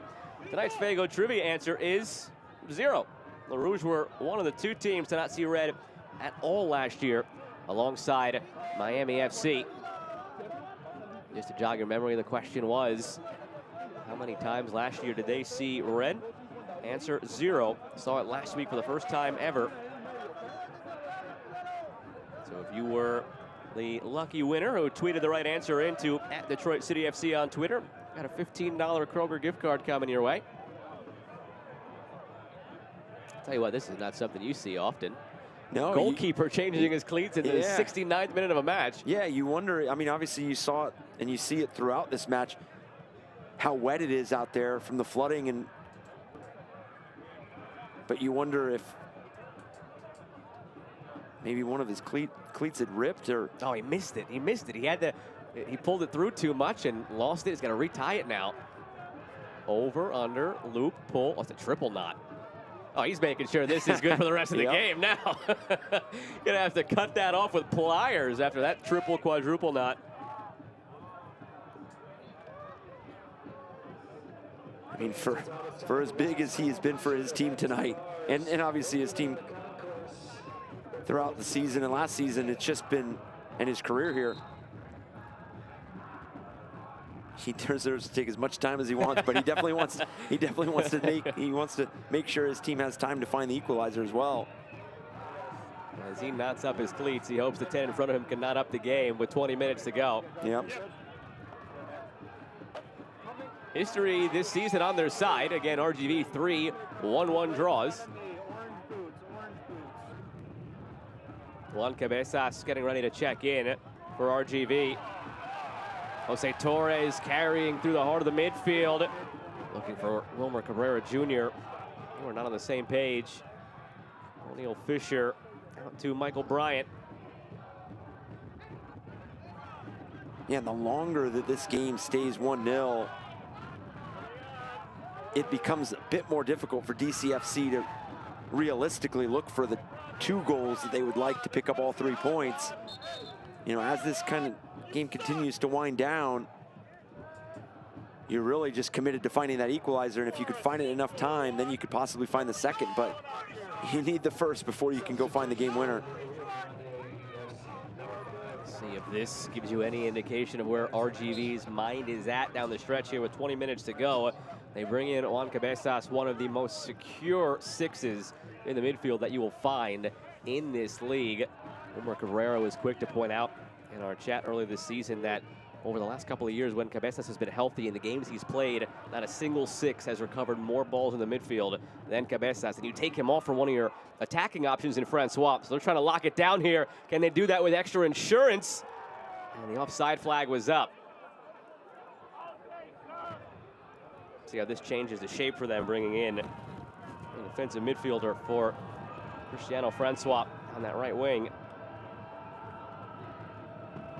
Yeah, and for Cabrera, it's finding that balance between still going after that second goal, but obviously also securing your team defensively so that if anything else, if you're not able to find the second one, at least you don't concede one. And it's always tough as a manager, and it's always tough on the team, that understanding those moments, those sequences, at what point here towards the end of this game does RGV start to kind of really be patient in some of those build-up moments, whether it's a free kick, whether it's a throw-in.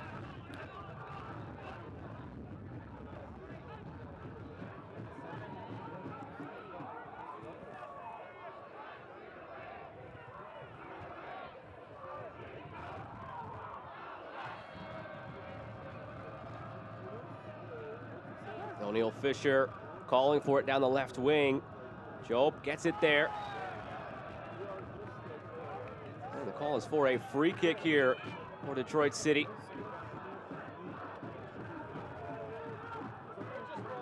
A good wide position to get a service in from. The lead has been 1-0 for RGV for 50 minutes. Going back to the goal in the 23rd by Taylor Davila. Here we are in the 73rd. With Eric Dobransky, I'm Joe Malfa. Happy to have had you along with us tonight. We're happy to have you with us to the conclusion of this one. Can they find the equalizer? Back post, over the bar. Best chance of the night for Detroit City FC. Skage Simonson. I don't know how well he'll sleep tonight. And overall, Simonson has had a bright night in terms of his ability to ask a lot of questions of this RGV back line. And you see this ball skip right through, and really just needing to find the composure there to guide it on really either side of Derek.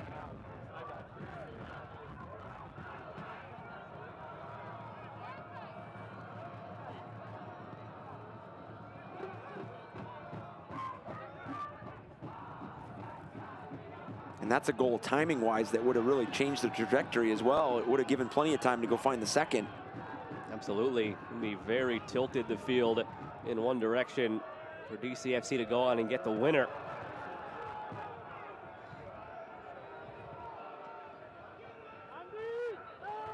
Elsewhere, Birmingham Legion up 1-0 at the half on the road against Tampa Bay Rowdies. Miami FC at home up 1-0 over Memphis. Indy 11 at home scoreless with a dozen minutes to go against Las Vegas Lights. Birmingham continues to be one of the bright spots. Not many teams distancing themselves from the pack as Rutz commits the foul here, but Birmingham just picking up win after win. They are loaded talent-wise. They had a chance to call their match a couple of weeks ago against FC Tulsa. Just some of the names and the depth they have, scoring option-wise. They're going to be a very tough team to beat here in the Eastern Conference.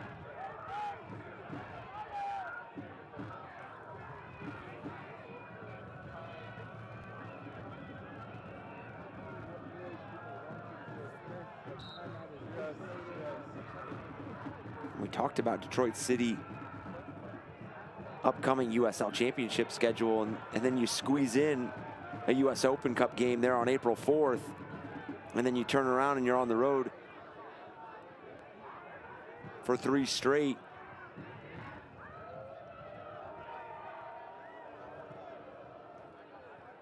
And 3 straight against some very good teams as well. Indeed. Louisville City, Miami, and Sac Republic. That's 2 long trips as well baked in there. Going all the way to the southeast to take on Miami, and then all the way to the southwest, or west coast, to take on Sacramento. I should say going south and west from Detroit. And US Open Cup is so unpredictable. I mean, we talk about cup sets, and we talk about, you know, DCFC hosting Gold Star Detroit FC.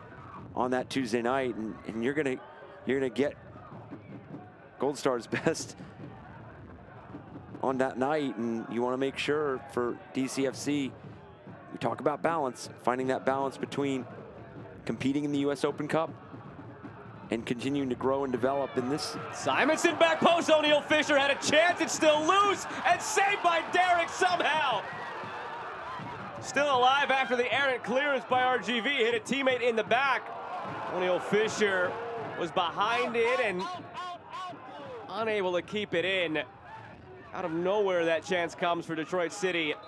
Tyler Derrick, how did he manage to save that? Just flailed his leg out. Pray to the soccer gods they would hit the leg, and sure enough, it did. And we've seen such a change in DCFC the last 10 minutes or so with what they're looking to do in the attack. They've found entry balls deeper into the attacking third. So not only are they getting those numbers and those layers in the attack, but now their entry passes are finding feet closer to goal, and that changes a lot of the dynamics of how a team can attack. Now they have to be careful not to be caught out on the back end here and go down 2. Laid off to Jose Torres. 26 caps for the U.S. men's national team in his international career. Got a start as well in the 2010 World Cup against Slovenia. Brings terrific experience and composure to this midfield. Should he stay healthy this season, and again at his age, 35, he's coming off injury last year that cost him a good chunk of the year. Also in 2021, missed a fair bit of time with Colorado Springs Switchbacks. But if he stays healthy this year, good chance he goes over 400 career pro appearances. Came into this season at 373. He needed 27 this season. If he stays healthy, he'll have quite the milestone. And that's the man you get to call your captain here for RGV. Calm everybody down. Lead on the field be an extension of Wilmer Cabrera within the confines of the playing field. I think some of those are some of the stats that just really pop out to you sometimes, because there's just so much that goes into being a pro at this level. Not even just the consistency performance-wise, because you have to be good enough to be in that 11 or be in that rotation. But staying healthy, taking care of yourself, really doing some of those non-negotiables that it takes. Flaring a bit here as Ricketts sat down. We're told Ricketts is getting set to check off. Duilio Herrera comes in.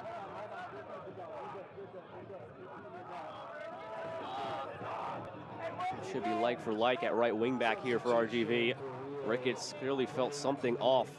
Sat down to make sure the sub happened right away. And goes right over to sit down on the bench.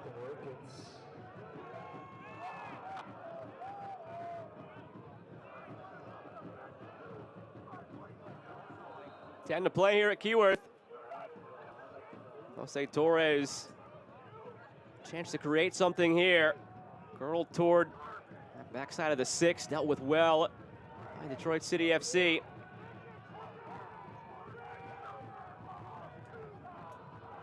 Ricky Ruiz, another corner coming now for RGV. It is the 10th corner of the night for RGV to just 1 for Detroit City. I think there's two sides to that. Obviously for RGV, you're pleased because that means you are getting deeper down the field, and as we mentioned, going to that end line. But it really has not produced anything for RGV. I think maybe one of the corners has produced a dangerous opportunity. Flicked down to the back post, half chance there. Yeah. Call it 1.5 of the 10 now. Yeah, anytime you get that many corners and that many looks at how DCFC sets up defensively on those set pieces, you want to be able to make the adjustments and expose some of the space there. I get that it's not a direct comparison, but if you are 0 for 10, you're not going to be happy if a quarterback's 0 for 10 throwing the ball. Yep. The batter's 0 for 10 at the plate. You're shooting 0 for 10 from the field in a basketball game.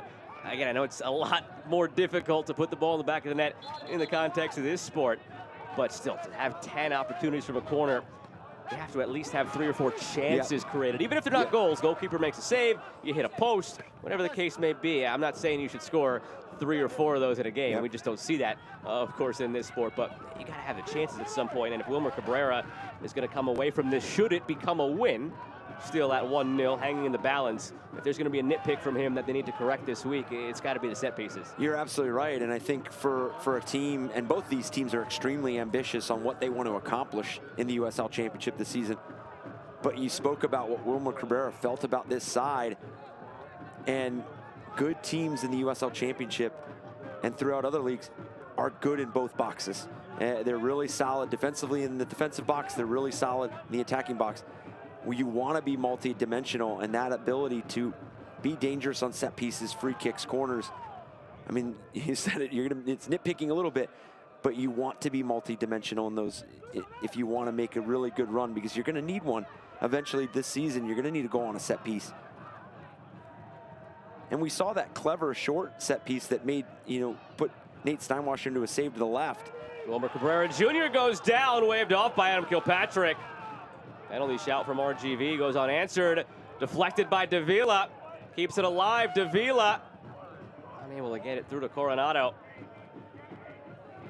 And I think if we go back to nitpicking as well, I think there's going to be a bit of disappointment for RGV if Davila into Coronado, had it caught up between the legs, wanted it out in front, pointed at the end.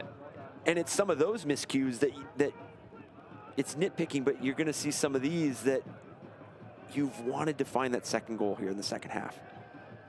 As we see Wilmer Cabrera appealing for that penalty, but nothing there from Stephen Carroll. So for RGV, you're going to be a little disappointed that you were not able to find a second goal if this scoreline holds. But as you mentioned just there, it's just some of those miscues where maybe a forward wants it into space instead of feet, and then it's played in behind.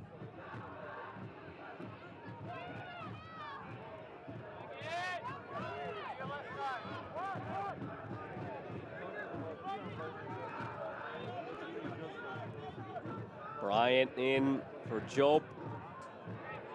Good switch from Job into space, finds Lewis. Now ahead to Rutz. Cleared centrally. That's a mistake from RGV, and it's blocked.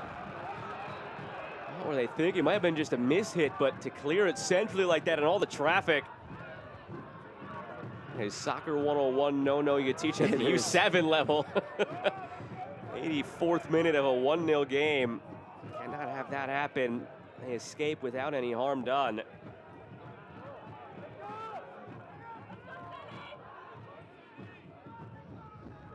Detroit City now committing everything forward.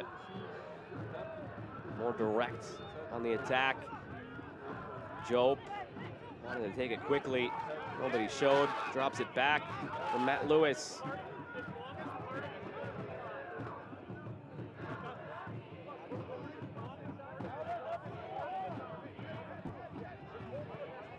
Carroll long down the right side. Rutz heads it along. Simonson flicks it along. Opens up for Fisher. Derek saves it, and it's cleared. What a debut that could have been for O'Neal Fisher.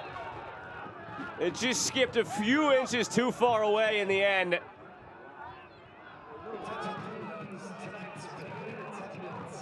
And such a clever little play in here from Simonson. Fisher almost getting it clipped over Derek. From the corner, Derek fumbles it. And Fisher goes down. Kilpatrick says play on. Numbers here for RGV. Julio Herrera, the substitute. Very happy with himself there. Looked like he was trying to just take it to the corner, which I get the sentiment here in the 86th minute, but you had numbers. Try to find the insurance goal if you can. Absolutely, and you don't know how much is going to be added on from everything that has kind of transpired here in the second half. Obviously, they had the little bit delay with Steinwasser. Looks like Fisher just catches the shoulder.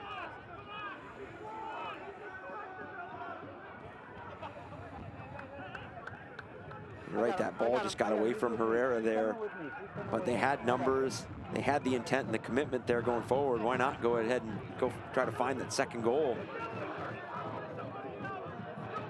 O'Neal Fisher, in multiple ways, has had a tremendous impact on this game. Absolutely. Since he's come on. And if you're a Detroit City FC fan sitting at home a few minutes away from what is potentially a 1-0 loss, at least one silver lining has to be this guy's legit. Picked him up 3 days ago, and look at the impact he's already having. Yeah, agreed 100%. I think that it's changed quite a bit here since he's come in. The attack looks a bit more dynamic. It looks electric with the movement off the ball as well. You look at the chance by Simonson. You look at the chance there just a few moments ago by Fisher. I think it was a chance by Michael Bryant there in the 6-yard box off that set piece, off the free kick. For somebody who's been a fan, anybody who's been a fan of MLS over the last decade or two, right, wrong, or indifferent, players always seemingly get put into buckets. There's the stars, there's the DPs, there's the young, bright players, and then there's just those MLS lifers who are a year or two here, a year or two there, but they're always in the 11 or a key sub wherever they are. That's the bucket that O'Neal Fisher falls into. You don't make 86 appearances.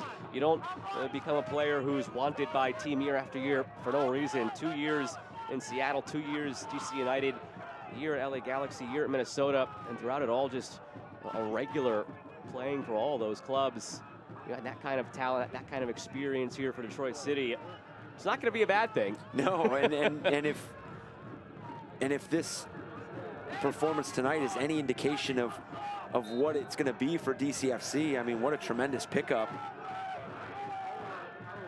And again, with something where, as you said, if this scoreline holds and they end up dropping this game 1-0, you do have to look at some of those positives. And you know, you came into a second half where you didn't record any shots.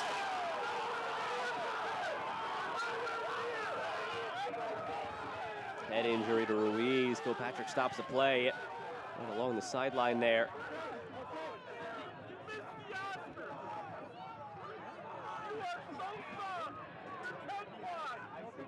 RGV getting set to make another change. Next opportunity they get.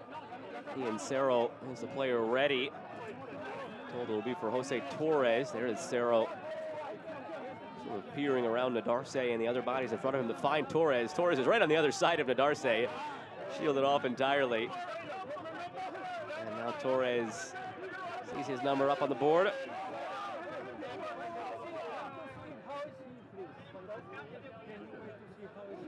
You mentioned the silver lining is there of Fisher in his debut, excelling for Detroit City FC. The other silver lining is they've been right in every game. Counter argument, it'd be their third loss by a 1-0 scoreline, and that's not something that's going to sit well with Trevor James. All three of your losses to be held scoreless in them, and to only allow one in each means you're right there. It's a moment here, it's a moment there. And it's always interesting because as a coach and as a team, sometimes when you have the string of games that DCFC has, and I'm not even talking about the level of and the standard of the teams that they're playing, you could spin it in a way where you're really excited to have some of those other moments to keep growing and keep finding that identity offensively. Whereas if you're going into a break for RGV, which is about 14 days, they play again on April 15th, you know, sometimes you don't want that period where you're not playing. You want to just get back into games, and that could be really what DCFC looks at to get that momentum and really grow that identity, because I think Simonson has been pretty good tonight as well. He should have finished that one earlier on the service from on the free kick, but 5 minutes tacked on at the end here. Stoppage time brought to you by Brew Detroit, official craft beer of Detroit City FC.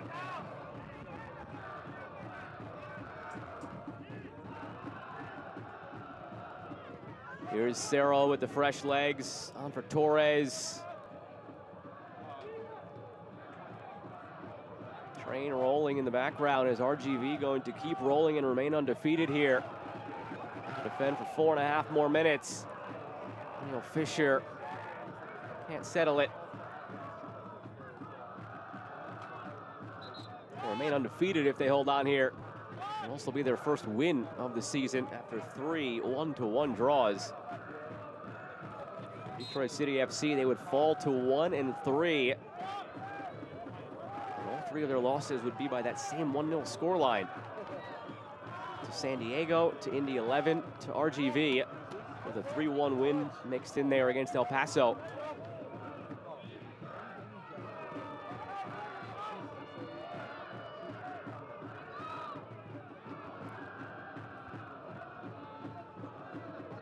Bryant steps up.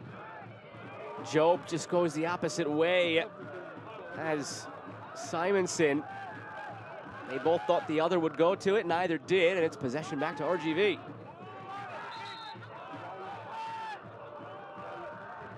And for RGV, you're going to look at this last 20, 25 minutes or so where DCFC's created a number of chances.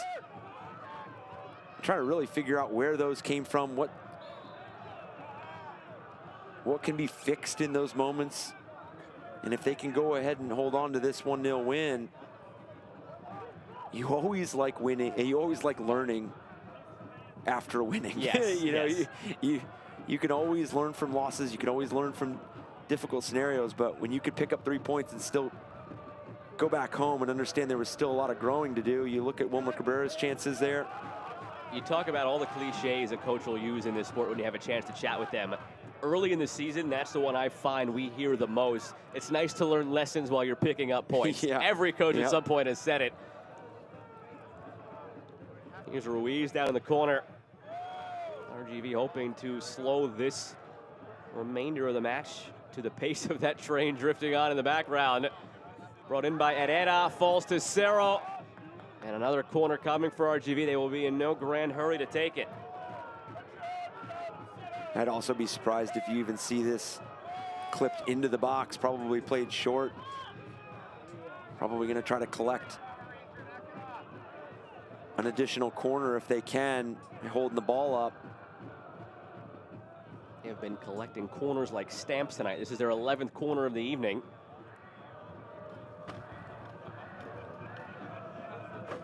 That's a throw-in, not a corner.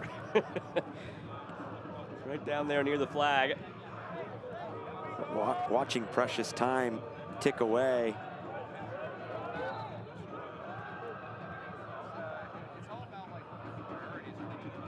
Herrera.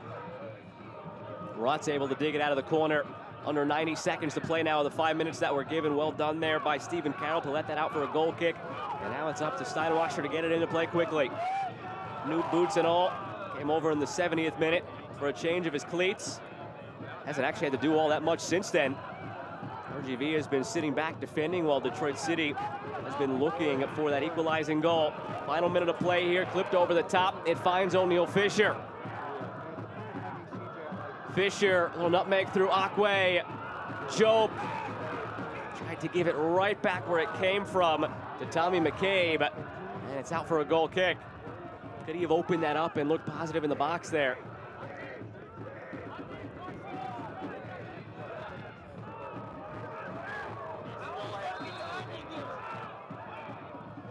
Tyler Derrick finding the perfect blade of turf as the clock continues to tick. Just an overall well-played match from RGV.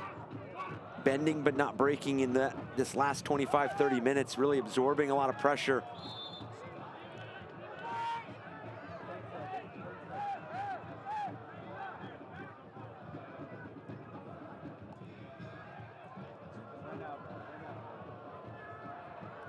Anytime you're holding onto a 1-0 lead, you are a bit quicker to retreat and drop into your own half because you want to make sure you have good numbers behind the ball. It's out for a throw-in down near the corner flag for Detroit City FC. This factors to be their last chance of the night. Beyond the 5 minutes that were given. Another throw. Kilpatrick doesn't blow it dead yet. Everything resting now on the shoulders of Stephen Carroll to get this one all the way into the box. He's trying to wipe the moisture off his hands. It's been a cold, damp night all evening long here at Keyworth.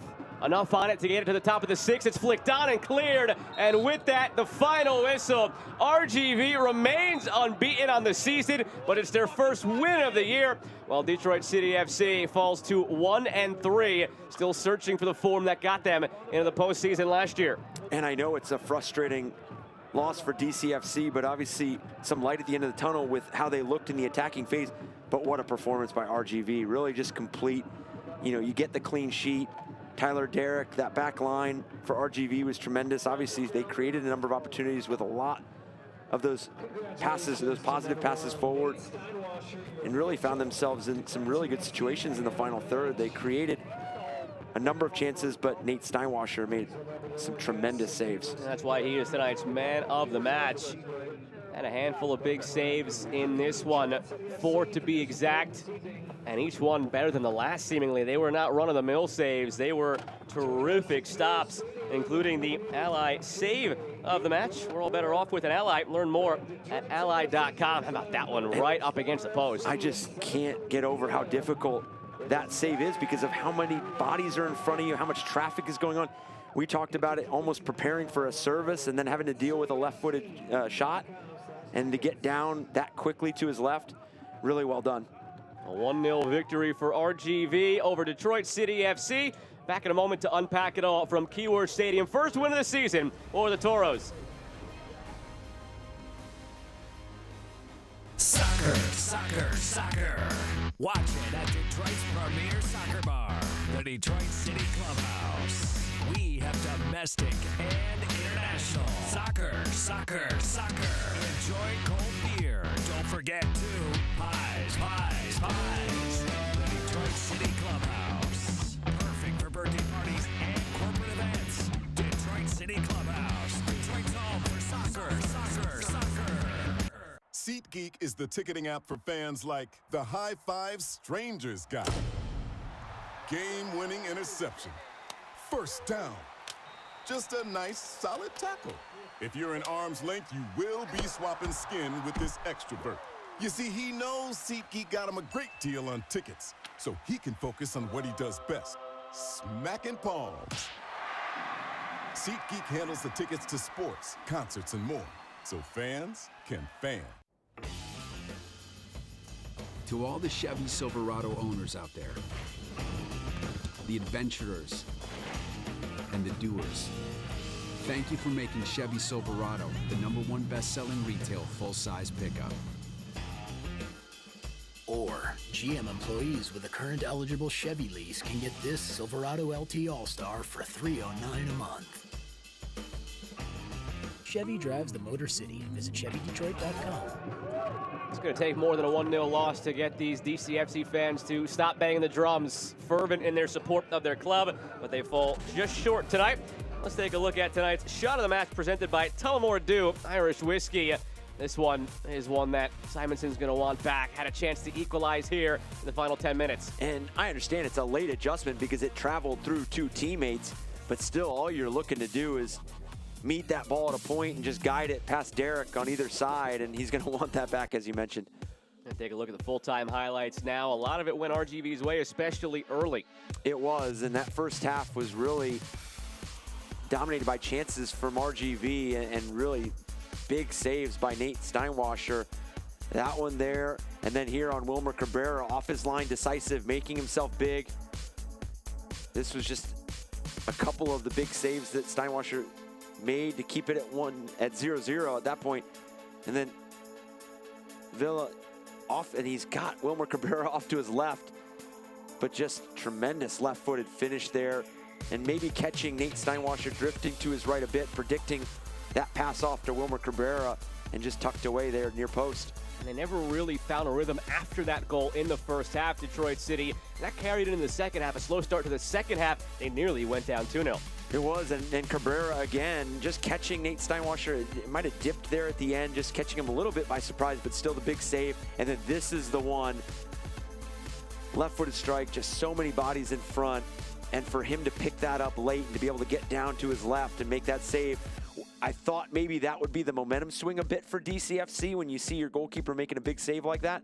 And it produced some chances. It did. They had some chances because right around that time was when you and I remarked that their expected goals was 0.1. It finished at 1.44. They had chances the last 25 minutes, just couldn't finish. Yeah, and then we're going to see it here with the Fisher opportunity, and what a difference he made coming on the field as well. I mean, you've got to be pleased with that performance as well. But Derek, quick off his line as well. Ends up being pretty even overall in the night statistically, but the most important thing, 1-0 in favor of RGV. The next time both of these teams take the field, it'll be in U.S. Open Cup play. RGV on Wednesday travels to South Georgia Tormenta FC of USL League One. And Detroit City FC will host Gold Star Detroit of NISA on Tuesday. But on this evening, the points all belong to RGV. A 1-0 victory over DCFC. And that does it for us tonight. From my broadcast partner, Eric Dobransky, and the crew that makes this possible, I'm Joe Malva saying good night from Keyword Stadium. Plenty more action to come around USL Championship the rest of the evening.